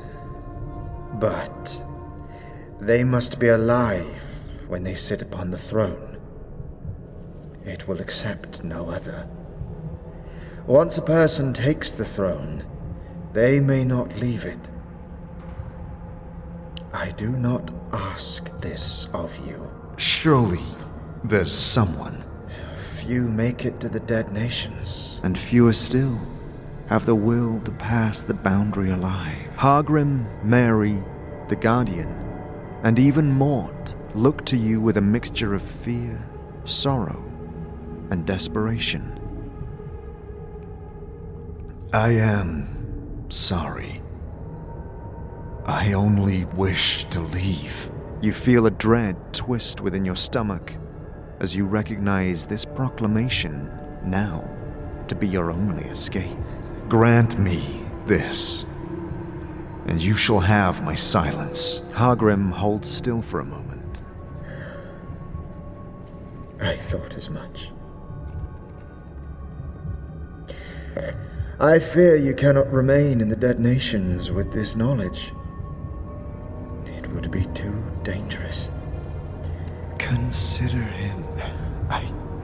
I can't. Let me leave, and you'll hear no more of me. Stale Mary seems to shrink slightly, and wither beyond even her ancientness. Thou may leave this place. He turns to the skeletal guardian. Go, now. Guide him over the crossing to the dead nations. And I beg of thee, living, honor thy word. Farewell. This massive skeleton, far larger than any human and adorned in ornate bronze armor engraved with elaborate symbols, leads you onto a small ferry moored to the platform. Without a noise or lurch, you begin to slip away. the chamber of the Silent King, shrinking into the darkness. You sail along the emptiness in silence and without challenge. The terror and loss of your journey here seems banished by the presence of your enormous guardian. Greetings. What are you? Greetings, living. I, as a royal guard of his lord and majesty the Silent King, am warden of this passage, and have been so for an age. I must ask that you not draw me from my task with questions. Why does he need guards? He's dead, after all. The Silent King is more than just a wizened corpse living. Even in those long-past days when he spoke to us, the Silent King was more than just that fine man. The Silent King is an institution, one which I now, as I have for the last 200 years, devoutly defend. His great will lives on through the voices of Hargrim and stale Mary, and until my bones are dust beneath the heel of a greater foe, so shall it always. The giant's skeletal features look as if they were carved from pure marble, a beauty and power beyond mortal form. Yeah. Well, could you at least tell me who you are? Or were? I am in death as I was in life, one of the 99 sons of the Azure Mountains, fathered when the member of Amahar was severed and cast down upon the face of Aether. Honor bound to defend our queen, we were lost to this world when ours and our lady with it was destroyed by an angry godling, a brother to Amahar. Many of our number roam the plains, but some, like myself, chose to remain in Sigil. When I passed away, I was interred here, and later awoke in the state you find me in now. I then chose a new master, the Silent King, to defend. I see. The natural warm glow of torchlight draws in, and you see a gateway approach. Take care, living. Many will wonder at your return from this place. Noted. The great iron doors close behind you, and with relief, you are back in the polished halls of the Dead Nations, free now to leave and continue exploring the catacombs. As warned, your return from the Silent King has drawn the attention of the citizens here. A small crowd has gathered, struck in awe as you pass. You hear whispers of denial, some of anger, and stepping out from them all, you see Swago. A worried smile stretches across his face that barely disguises the tension behind his eyes. A friend, how is it that you walk through those doors that none but the dead have passed in known memory? Swago, I must leave. I think it would be good if you joined me. Chief, I cannot. I must stay. I have my mission. For the Dustman? Yes, of course. You can sense the lie twisting within him. What did you find that has brought on such urgency? Nothing worth knowing. You can see, of the crowd less pleased by your return, a pack of ghouls have gathered, the hunger in their eyes rabid and fierce. Hargrim has offered our freedom. I suggest it's time for us all to leave. What did you tell him? His mouth twitches slightly. Nothing, Swago. I must go. Consider it. You and Mort stride through the hallways towards the chapel, rushing past clusters of the dead as they begin to gather at the commotion. While you may have been granted freedom, many of these denizens want to know what a mortal may have been doing in the chamber of their Silent King. Dozens of walking corpses block the corridor, reaching and grabbing as you pass. Hey, back off. Chief, what's going on? I don't know. Let's find Dakon and get out of here. You push through the throngs of the undead and reach the chapel door. It is barred shut. Dakon, are you in there? You've returned. Good. The denizens here have grown restless. I feared you'd met with conflict. Right. We're fine. Come on, let's get our things. We're leaving. Dakon ushers you in and closes the door behind him. What knowledge did you find? The weapon or the shield? The kind of weapon I don't want to have to use. Ah, friend. Quite a stir amongst the dead. I could hardly keep up. Suego, as I said, we need to find our way out of here. You should join us and escape. You don't understand. I cannot escape. I have much to do. Suego, I know. But none of that will matter if those ghouls tear you to shreds. What do you mean? You know. His eyes flicker towards his bedroll on the altar and the pages folded beneath. Suego, stay calm. Once we're out of here, I'll tell you everything. Stay calm. Tell what you know. You saw the Silent King. What did he say? Suego, don't worry. Your mission is complete. Come with us and I'll explain. What do you know? Veins begin to bulge on his face and neck, as if his skin could scarcely contain him. I know about Nameless One. Suego, none of that matters right now. What did you say? Nameless One. It's all right. I can help, I think. And how did you come about such a name? Have you been spying? No. Yes, I saw your journal. My journal? I see. You push your fate, scarred one. He begins heaving at the chest. Well, maybe this was one mistake too many. What do you mean? Suddenly, his joints pop in a startling transformation. What the? His body cracks, his skin stretches, and he begins sprouting fur and needle-like fangs. No! Dakon springs to action, whirling his glaive in the air, but the Wererat dodges the blade, spurred by preternatural speed. He leaps forward, barreling into your chest, teeth gnashing at your throat. You focus the pain, and the blood pouring into his mouth begins to sizzle and burn. As he reels back, you roll away, and Dakon lunges forwards. Leave it! Red foam gushes from Suego's maw. Spare me your pity, scarred one. Enough! It needn't end like this. Blasphemy! Hargrim, flanked by several guardians, strides into the chapel. Bind this abomination quickly! They march forward, cornering the Wererat, chittering now like a beast. Stay back! Mark my words, creature. Only the trust protects thee. See that it never leaves this chamber. Bring it food and water as necessary. But you can't. Do not cast aside thy only shield so thoughtlessly. I won't be caged. Die! As Suego launches into one of the skeletons, a bolt of lightning sears across the room, smiting him into the dust. No!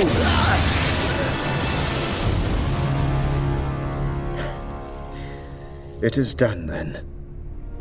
May the Silent King protect us from such filth. Suego's body, lying charred on the chapel floor, begins to revert to his mundane form, the fur receding from his pale skin. Suego. What is the meaning of this? Suego. Tell me, scarred one, what treachery have I witnessed here? Speak. Immediately. Thy freedom is dependent upon it. Suego was in league with Nameless One. He was here in the Dead Nations as a spy. 'Tis treason. Hargrim strikes his staff into the ground. It's clear. Seeing Suego slain by his own magic has shaken him. Can you offer proof to support this accusation? There's proof in his journal, under the bedroll. One of the guards hands the wad of pages to Hargrim.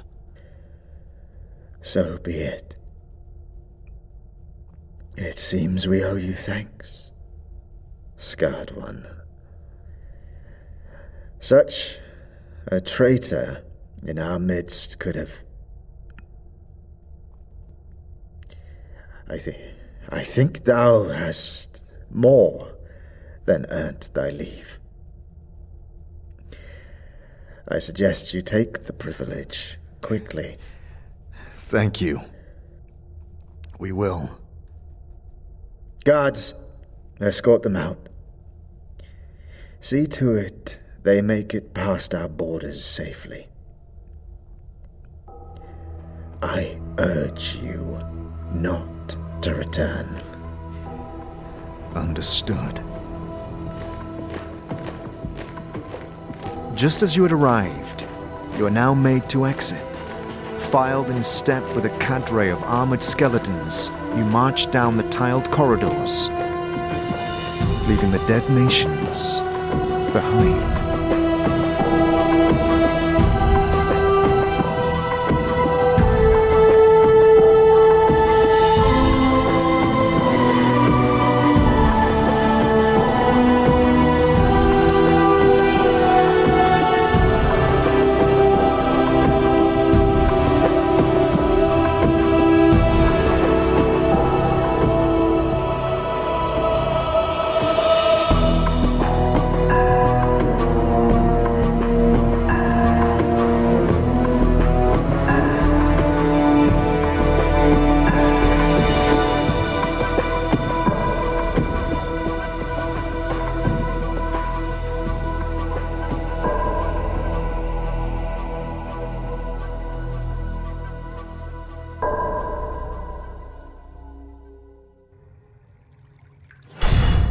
As the gate closes behind you, the light diminishes, and you are back in the cold damp of the Weeping Stone Catacombs.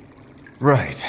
Well, that was the best we could have hoped for it to be. Had we attempted to force our way out, we would have failed. Sure. Yeah, and I mean, look on the bright side.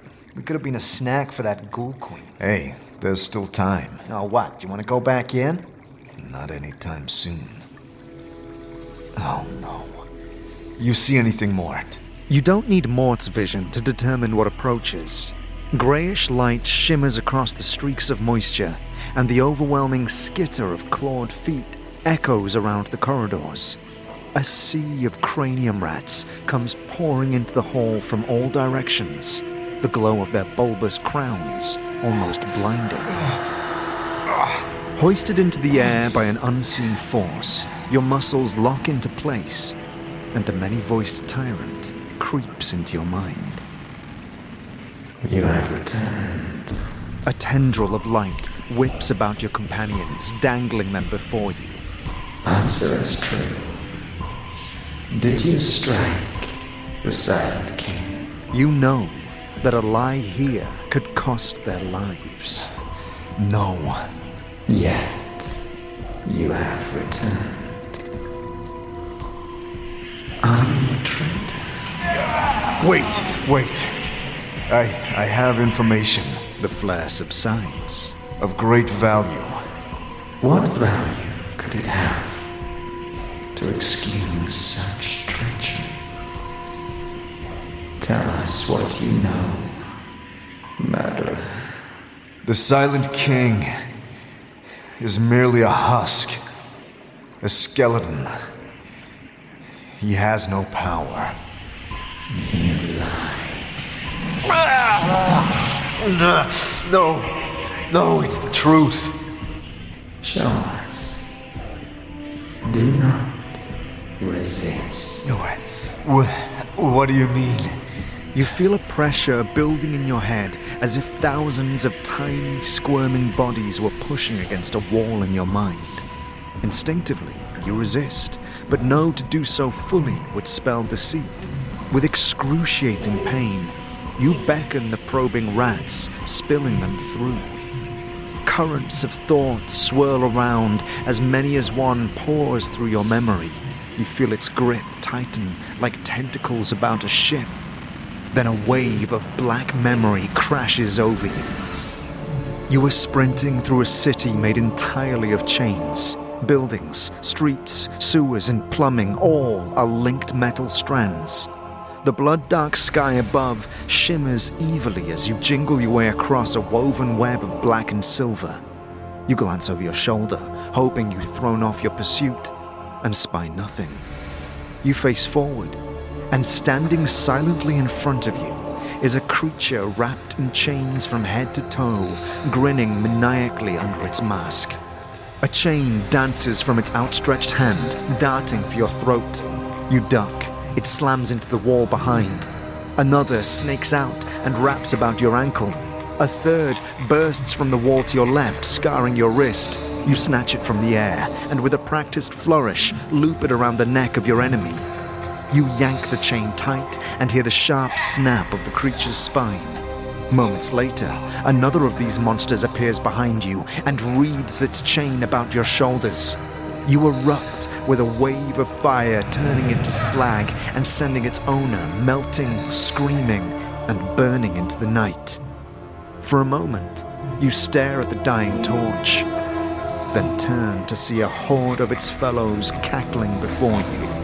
In a horrid jangling, they cast a web of chains across your body, and all turns to pain and darkness. You tear yourself from the memory as thoughts buffet you about. Pharod, his request, the buried village. You wrench your focus onto the silent king, anchoring the vision of his empty shell. You pull yourself through moments within the dead nations, Swago, Hargrim, Acasti. You block out anything of the portal, the giant, any hope or belief. You picture the armor and the desiccated husk. You show the silent king in his weakest form, a dead man on a throne, void of life or power. The silent king lies quietly. You have performed well, murderer. It seems oddly strained from the effort.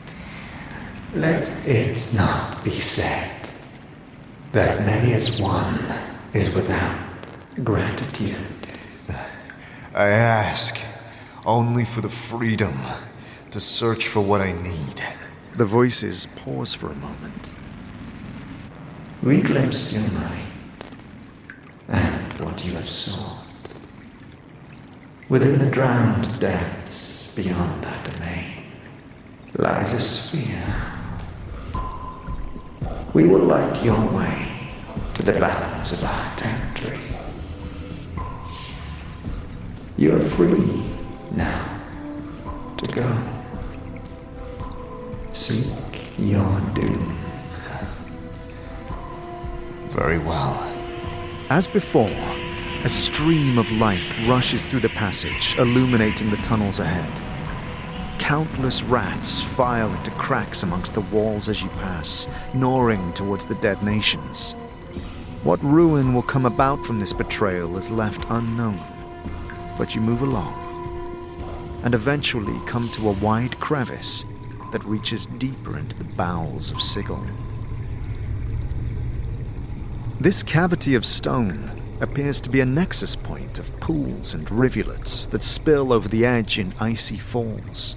A network of pegs and rope holds provides a makeshift ironway hammered into the stone, and as you descend, the mineral tang of the tunnels above is replaced by the vile stench of stagnant ooze. At the base of this drop is a platform of mouldering duckboards, slick with whatever filth had congealed here. The stones strewn about the place are the crumbling remains of what appears to have once been a sewage system, although from the smell, you gather the sewage itself is yet to migrate to whatever arrangement Sigil now employs. You do detect another odor within the mix, the familiar scent of carrion blended with the warmth of incense. And now you think about it, the light bouncing off the effluent emanates from crimson torchstones, similar to what you had seen in Acasti's den. Ghouls. Are you scared of this creature? No, you are. Down a flooded passage, you see two hunched figures bickering over some captive beast. Go, get past. I will try. It is fast. This ghoul cautiously approaches the creature before darting back. Coward. Stupid beast. Oddly, They do not seem bothered as you approach. Meat creature, Troco keeps us from treasure, yes? The Troco must die. You keep treasure, we get body, yes? Behind them, thrashing about in the puddle, is a strange aquatic reptile. It looks to be injured. Brackish blood seeps from a wound on one of its hind legs, and its spined tail curls about the body. What's with your friend? Coward he is, afraid of Troco. Kill it for us, yes? No, we no friend. Braggart, big ghoul, afraid of nothing, he says. You see him getting close to Troco. No, he coward. You kill it and show him who brave is. What is that thing, anyway? It's Troco. Horns nasty. Trocos eat flesh. They're not like us. This one eat god body we want. You kill it. You notice the collector's robes on the corpse behind the beast, and the glint of gold gleaming from the bag slung over its shoulder. Fine. I'll deal with it. Yes, good. You get treasure on body, we get meat. Now go now, kill. I'm going. Chief, what are we doing? What does it look like? Trying to find this damn sphere. And I suppose you think this beast is carrying it? No, but the corpse might be, daggone. Now you are closer, you see that this creature is huge. Nearly 15 feet in length, with a barrel-like chest and horns protruding from its scaly hide. Its short, pinned teeth are housed in a jaw that looks like it could crush a steel helm. You approach the thing cautiously, readying your axe. Hey, easy there. It is injured and looks frightened. You don't see this causing too much trouble. You raise your hand to see if you can distract it, hoping to put it out of its misery with a quick strike to the head. But with surprising speed, it snaps forward, clamping your wrist. Quickly, you wrap yourself around it lest it rip your arm off at the socket as it rolls you to the ground. You manage to wrest control, gripping its snout under your shoulder, and in a moment, the tip of Dakon's glaive sprouts through its skull, and the beast goes still. Let us not waste more time. Check the body, and let's go. You pry yourself free from its jaw and kick it into the muck, leaving a thumb-sized tooth lodged in the meat of your forearm. Good, good. You take coins. We eat. While the collector's bag held a gilded cup, some soaked rations, and a handful of silver coins, you find no sphere. The body looks fresh, its wounds minor, a broken arm and some ragged teeth marks. But a dark sludge oozes from his mouth and nostrils. You suspect it was not the mauling that killed him, but being drowned in this sewage. Either way, as you leave it behind, you hear the wet slurping of ghouls as they begin to devour him. Nasty way to go. Poor sod. This complex of waterlogged passageways appears to be the convergence of countless gutters from the city above. Trickling runoff gathers into a central canal that occasionally branches into some swampy tunnel, flooded from anywhere between an ankle to knee-deep. And every so often, you hear a gurgling sound, unsure if it's the babbling of some amphibious creature or just a badly clogged drain.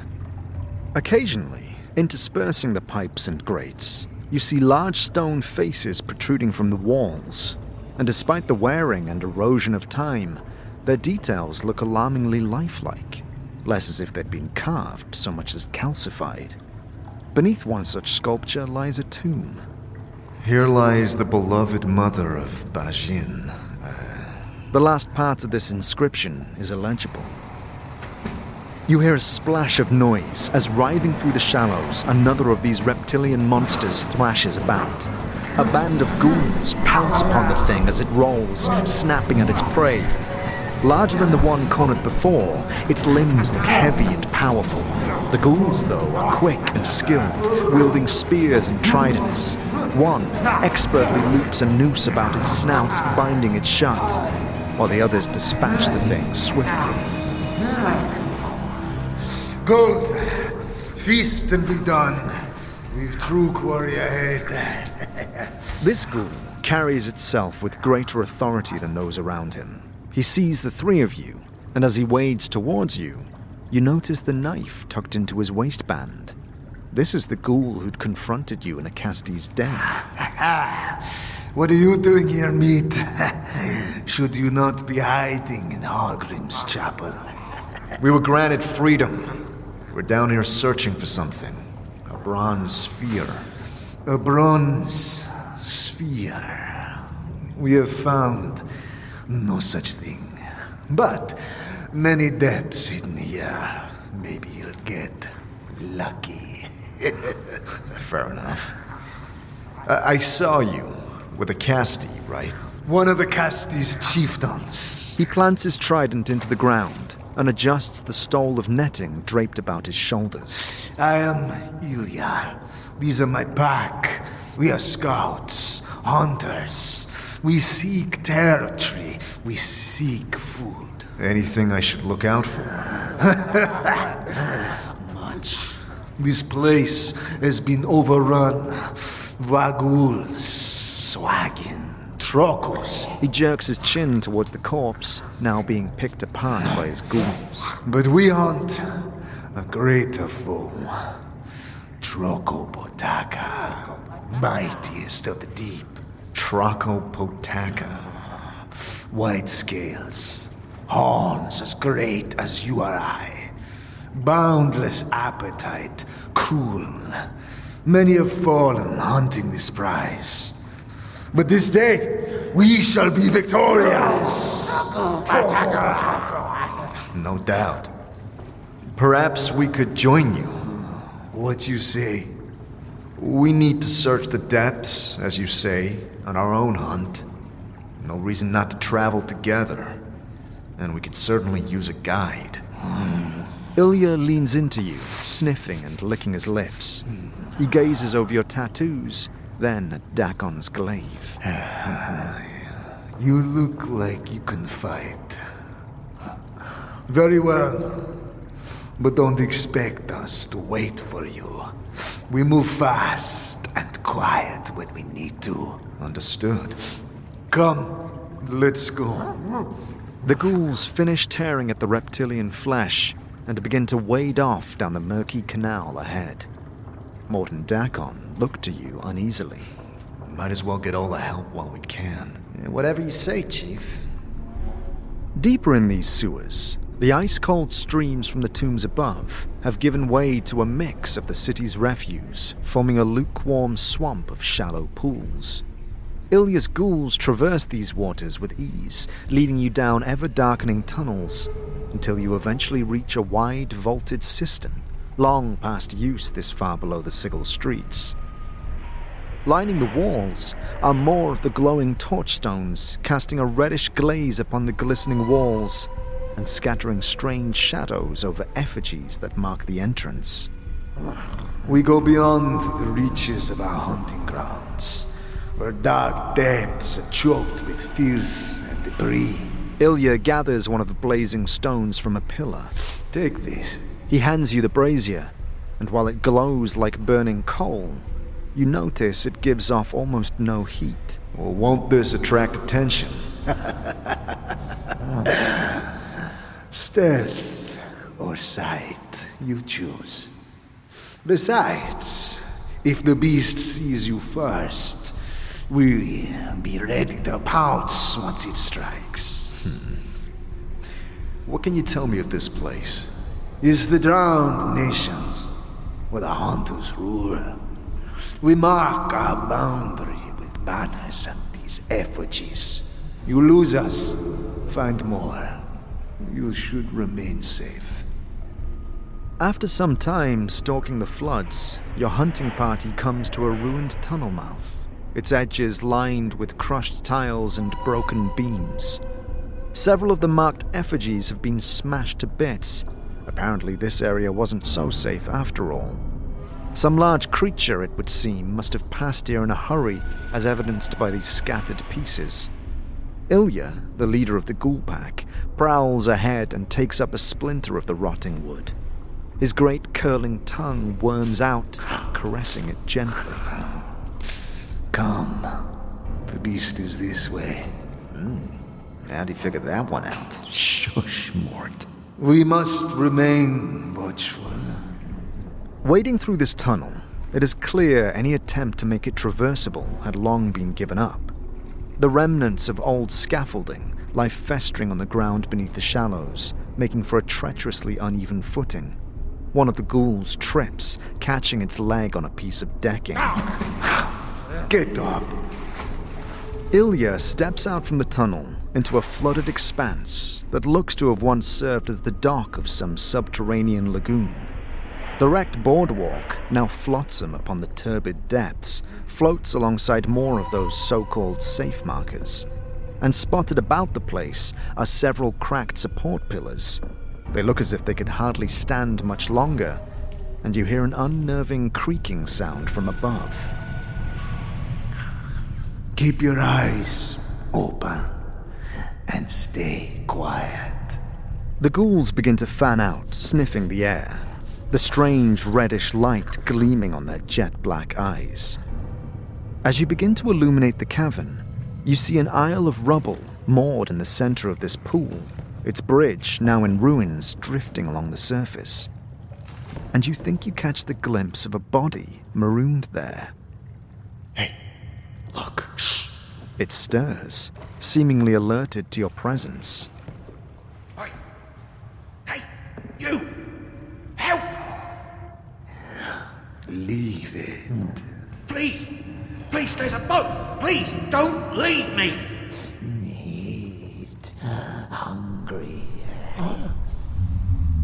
You hear a deep rumble, and a slow bubbling begins to agitate the water. It's here. A wide grin stretches across Ilya's face. Man meat. Mine. One of the ghouls, unable to resist the easy feast, slinks into the water and begins swimming for the islet and its stranded inhabitant. Wait! Great ripples begin to swell over the surface. No, shit, it's back! As the ghoul reaches the stack of rubble, there's a wild thrashing, and an enormous body breaches the pool. Its monstrous jaw snaps about the ghoul's chest, dragging it underwater as silvery scales shimmer beneath. Quick! Spread out! We surround it! Chaos ensues as the rest, quick to action, leap into the shallows. Ilya, proud and confident, casts his net over the beast's maw as it rises to attack. The others lance it with their tridents as thick blood oozes over its grey-white hide. Just as you think the hunters might prevail, the lash of a gargantuan tail tosses one into the air, shattering the ghoul's spine as it crashes into a pillar, then bobs face down in the water. Rubble and filth scatter from the ceiling as the beams above begin to buckle. Quickly, to the boat! With the beast distracted, you clamber over the ruined decking and push off in a small punter towards the isle. Yes! Over here, Cutter! As you approach, you recognize that this stranded man is the collector from the trash warrens, his bandaged hand beckoning you closer. Thrasher! Oh, pissing bad sort. You still alive? Apparently so. Get in. Hell's all right. Hold steady. The boat sways as he leaps within, and Dakon shoves onwards towards the tunnel ahead. No, not that way. Back. We're not going back. That thing ain't dead yet. It'll follow. You're welcome to swim, but we're not done here. Hells! The battle rages on behind as ghouls clamber over the ancient reptile. It rolls into the water, causing a great splash, and the fight surges back through the smashed tunnel. The low rumble from its chest reverberates around the walls as you slip down the swampy canal. You better pray to whatever powers you hold true that they bring that thing down. Well, if they don't think I won't hesitate to throw you in before me. Yeah, don't think it didn't cross my mind either. What are you doing down here anyway? You thought we'd let you outdo us all up there? Nah. Pharod's after something. And we spent enough blood over these years searching, pushing, scrounging further into the tombs, just for an outsider to come in and profit. No. I saw a collector back near the climb. One of yours? Aye. Dibbit. But got himself cornered. 3 of us came down. Gaul, the third, got snatched by the big beastie. Must have been a few hours ago now. I lay still until I heard you and those ghoul scum prowling. I see something ahead. The punt slides onto a bank, and the 3 of you clamber onto dryish land, Maud floating above, the ground crunching beneath your feet. Oh, what is that stink? Oh. Your foot slips on something squelchy, and you crash to the floor, a foul substance streaking up your side. You realize now the area is littered with bones and droppings. A dank animal stench fills the air. Oh, powers. Look. Another collector. Gaul, you presume. His bloated body pale and oozing. Something has staved in his chest cavity, and his organs have begun to congeal in the muck. Dakon steps forward and rolls the body over with his glaive. It's a nest. Indeed, woven shreds of rotting wood and bone have created a festering bed. There are treasures, too. Dinted weaponry and tarnished trinkets. But above all, nestled in its heart, you see the smooth glint of a bronze sphere. Here we are. Finally. There's a gleam in Thrash's eyes, dispelling any repulsion of seeing his comrade's mangled corpse. Quick, get the boat. Let's fill her up. What about the body? Couple of green ain't worth it over a whole pile of jink. I thought he was your friend. You really are an outsider. You reach to take up the sphere. Hands off the bauble! I made it this far. I earned that. You won't take that from me. Whatever. Grabbing what you can, you fill the punt with loot and push your way back towards the lagoon. It's quiet now. No sign of the ghouls, but for a few floating bodies. You notice one to be the leader, Ilya, the carved dagger still held at his hip. Who'd have thought? As you slip it from his waistband, his body bubbles and sinks, and a low rumble shakes the cavern. Oh no. Shit! A surge of water dips the boat as the vast body erupts from the pool. You streak your hand across the air, and a wave of heat blasts forth. With a guttural roar, it crashes down, tipping the vessel, sending the 4 of you and the loot casting over the side. Dakon dives with Mort onto the Isle of Rubble, while Thrasher scrambles over the prow, the bronze sphere clutched in his grasp. Gripping onto the gunwale, you attempt to heave yourself over, spluttering and dazed. Sorry, blood. I did tell ya. He drives his heel into your face, crashing your chin into the wood. Water rushes into your eyes and mouth. You emerge, gasping for air, just as a gaping maw slams into your chest. Blade-like teeth rip into your stomach and you are rolled to your side, blood and muck swirling about you. You drive the dagger still in your hand deep into its snout, gashing your thigh. A rush of air as the thing rises high above the surface, its gnarled hide stretching towards the ceiling. On the plunge down, you thrust the dagger once again, this time straight into its eye, and slamming into the pool, break free from its jaw. A wreath of bubbles surrounds you now as you are sucked into the depths, the air knocked flat out of your lungs. Meager light ekes through the murk above as you desperately attempt to fight the pool below.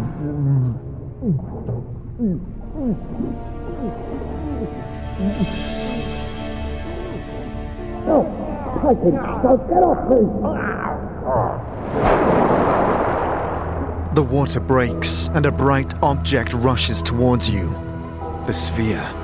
With your lungs burning, you kick, launching upwards, hands outstretched. and with a burst, breach the surface, sphere held in your grasp.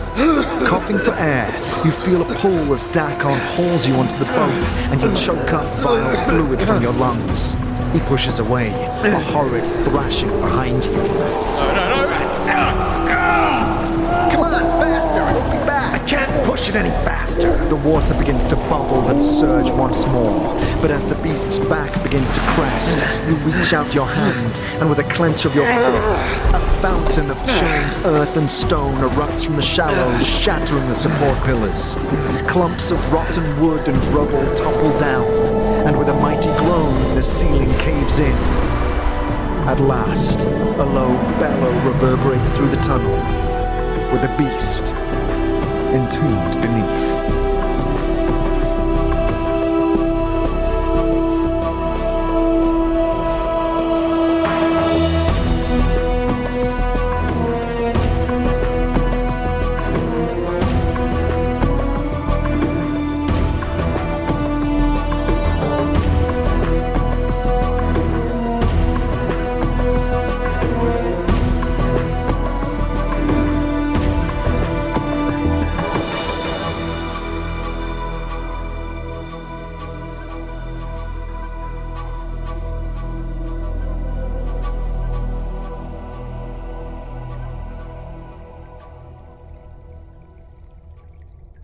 This simple bronze sphere is about a foot across, but it is surprisingly light, as if hollow inside.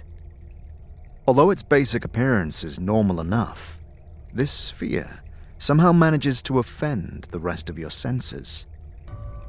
The texture of the sphere, just the feel of it, gives you the impression it's an egg that's just about to burst open.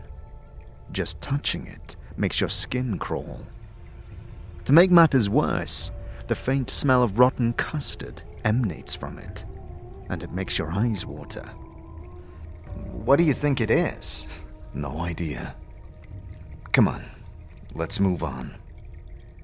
You put the sphere away and finish bathing your wounds in one of the clearer-looking rivulets channeling through the catacombs.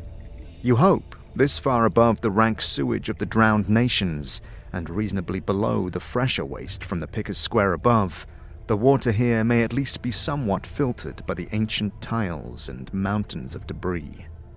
Whatever toxic ooze had seeped into your bloodstream seems to have slowed the progress of your healing, and your scars, swollen and red, itch incessantly. You suspect the hasty sutures you'd made after the battle have only made things worse. Either way, you feel in dire need of a proper rest and a bath. But for now, your main objective is to be clear of these dank tombs. You make the final climb towards the buried village, and Bar, your ever-friendly gate guard, wordlessly swings open the iron grates as you hold the sphere aloft. One of the loitering collectors squints at you as you pass, then scampers towards you. You recognize him to be Uhir, the one who'd lost his knife. Oi, Cutter! You made it back. You find me knife, perchance? You know what? I actually did. He snatches it from your grasp. Are you back? In fact, it may have even saved my life. He clearly isn't interested, and instead beams at the blade lovingly. Oh, me lucky knife. Now, don't you go running off again. Thank you, Cutter. He slides the blade into its sheath with a smile and scurries away. You're welcome, I guess. Impressed and a little surprised by your return, Bish, Pharod's lieutenant, ushers you down into the courtroom, and you see the old man stooped over a dusty tome, muttering to himself. It strikes you that when you first strode down this aisle towards him, you were both fearful and excited. Now, you see this crotchety figure and begin to wonder how many years have passed since the instructions to seek this man had been penned onto your back, and how relevant they may still prove. Corpse. Pharod turns as you approach, his crutch clacking on the cobbles of the court. He licks his lips and smiles expectantly. Have you brought me what I asked for? Your bauble. Here it is. Pharod's eyes gleam as you hand him the bronze sphere. He touches it gingerly, almost reverently. Yeah.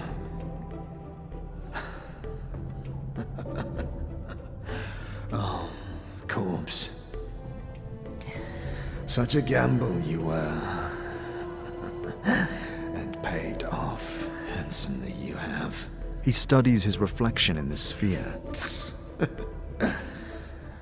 The years have been cruel to me, I see. I did what you asked, Pharod. Now I want some answers. Pharod doesn't even look at you as you speak, his attention swallowed by what he holds. Yes, ask your questions. He turns the sphere in his hands, inspecting every dint and dimple lovingly. Very important, your questions. What do you know about me? Why was I told to seek you out? He studies you with a critical eye. A truce. What? Stay your weapons for what I'm about to say, corpse. For it could be your ears will take offense. A wicked smile stretches across his face. My ears no longer care, but yours are still fresh for the burning, it seems. You have my word that I'll stay my hand, Pharod. But I need to know what you know. The truth. Pharod's tone softens, as if cajoling. The truth was stretched a bit from my mind to my tongue when we first spoke, corpse. In all terrible honesty, I know little about you. He raises a withered finger. Yet, hear me out. Pharod, this better be worth hearing. You're a cutter who plays at being dead, as I see. He squints at you. Some time ago, you came to me like you are now, but not. Just strolled right into Illwind Court and said you wanted an audience with me. An audience with you? Aye, an audience. Pharod chuckles like whispering sand. Like I was royalty. He seems amused, but there's an edge in his voice. You knew the right things to say. You did, oh yes. You spoke the chant like a governor, born and true. And I listened. But you were royalty. At least a man of position once, were you not? Once. Once! Titles. Only words. Nothing in the end. He lapses into silence for a moment. You knew that too. My history, I think you did. What did I want from you? He gives a mock bow, his crutch creaking as he leans against it. Oh, Pharod, great collector king, you says.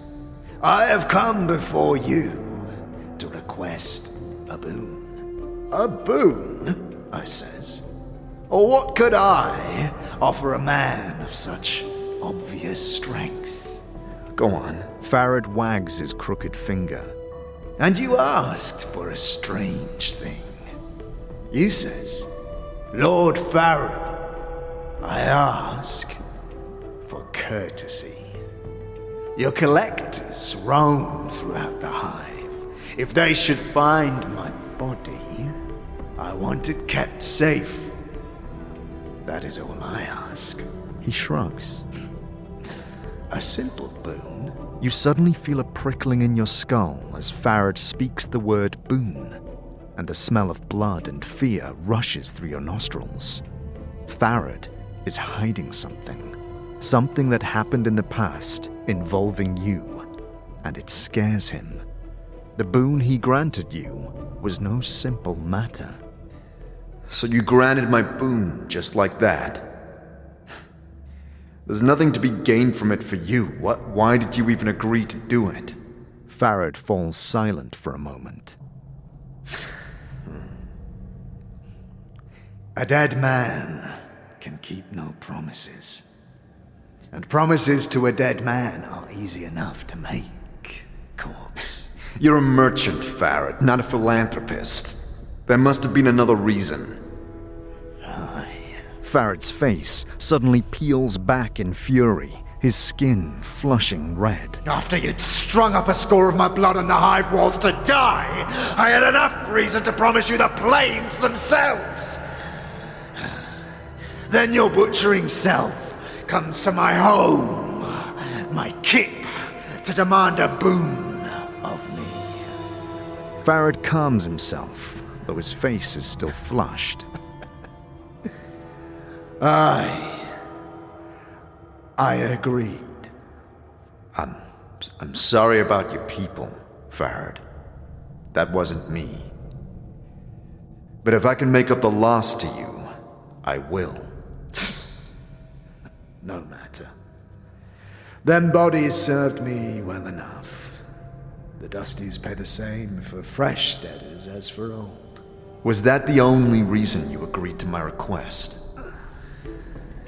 You knew things about me.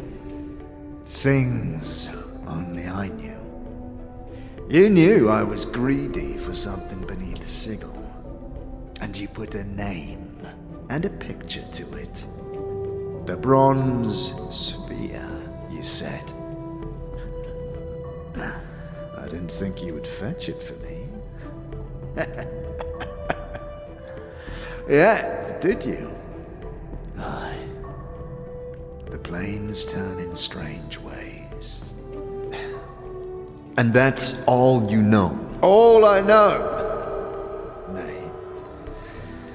But it's all I know about you, corpse. Fine. Next question.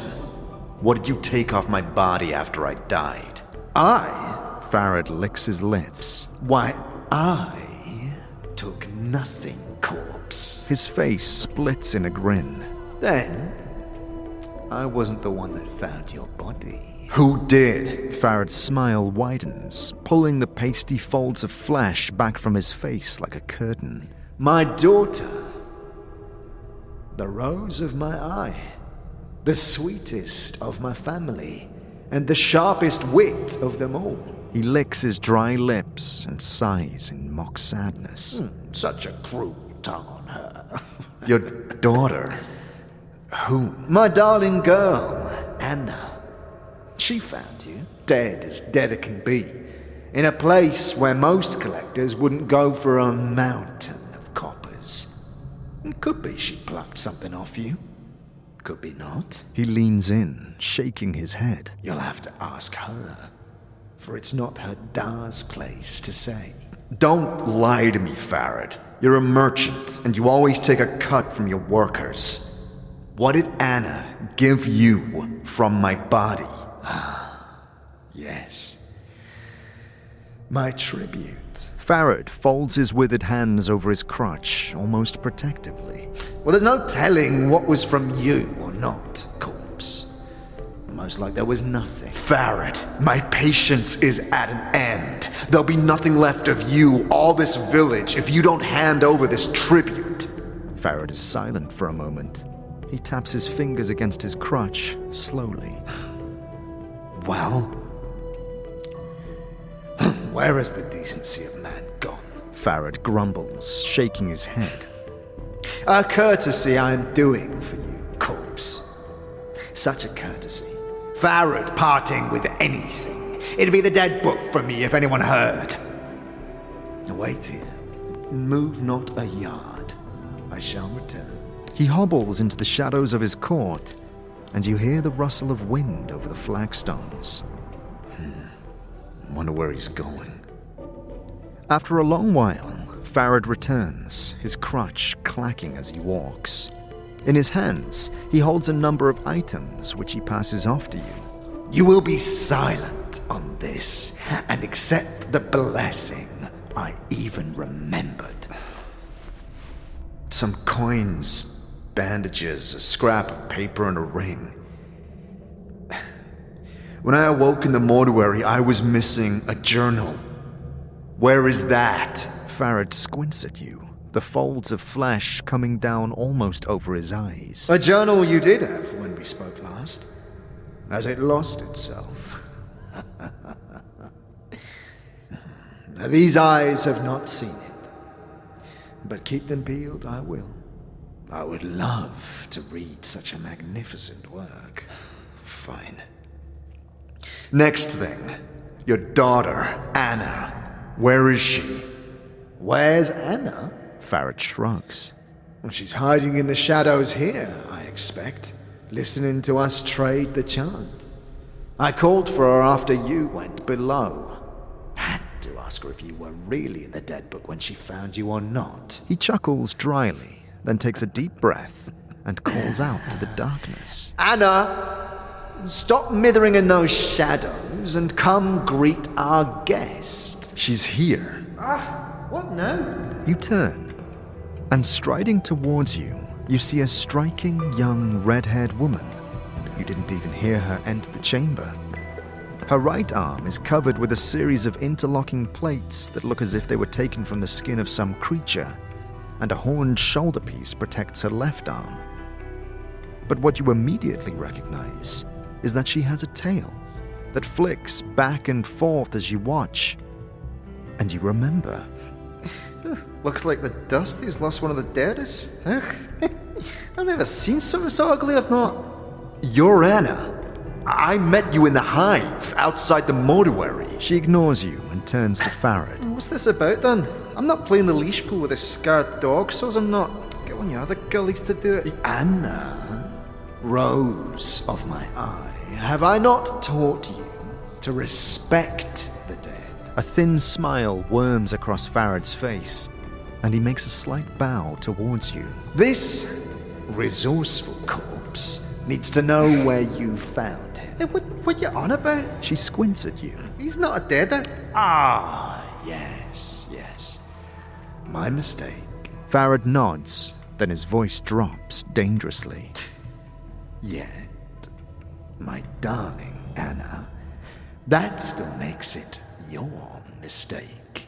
For this one only had one foot in the dead book when you brought him to me. He gives the flagstones a light tap of his crutch. He woke up, sought me out. Most embarrassing. So? Anna glances at you, then shrugs. He shouldn't have been playing dead on a hive while I'm about, or he'll wake up in a Dusty's arms, he will. Well, maybe you could have checked to see if I was alive before dumping me off there. Oh, aye, and maybe you should have been more careful, and maybe you wouldn't have been lying face down and stone still on the alley cobbles like a deader, aye? Tell me where you found my body, or I'll show you what it's like to be lying near dead in an alley. I'm not afraid of you. Anna's hands spring out in front of her, and she draws two wicked punch daggers from her sleeves. You'd best step down, or you'll have these in your eyes, you will. All right, that's enough. Show him where you found his body, Anna. Take him to the haunted alley. Pharod studies Anna for a moment, then grins and turns to you. If you happen to lose my darling Anna on the way to the alley, corpse, you come back and see Pharod. I'll guide you. Anna sneers at Pharod, then throws a glance at you.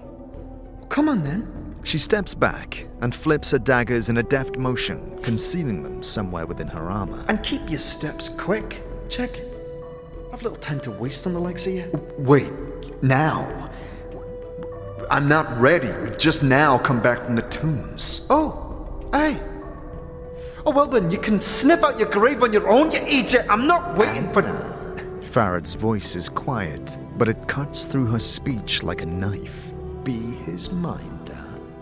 See that he comes to no harm while in the village. Then, guide him to where he wishes to go. Anna spits on the ground. Pox on you both.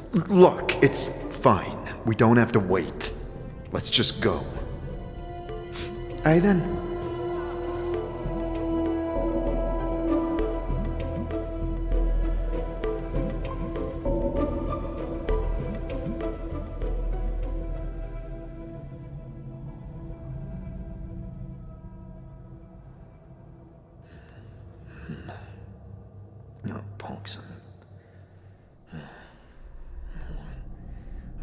must be something in this. Hello? Who's there? Bish, is that you? Anna? Corpse? Oh, no. No. Stay back. Fiend.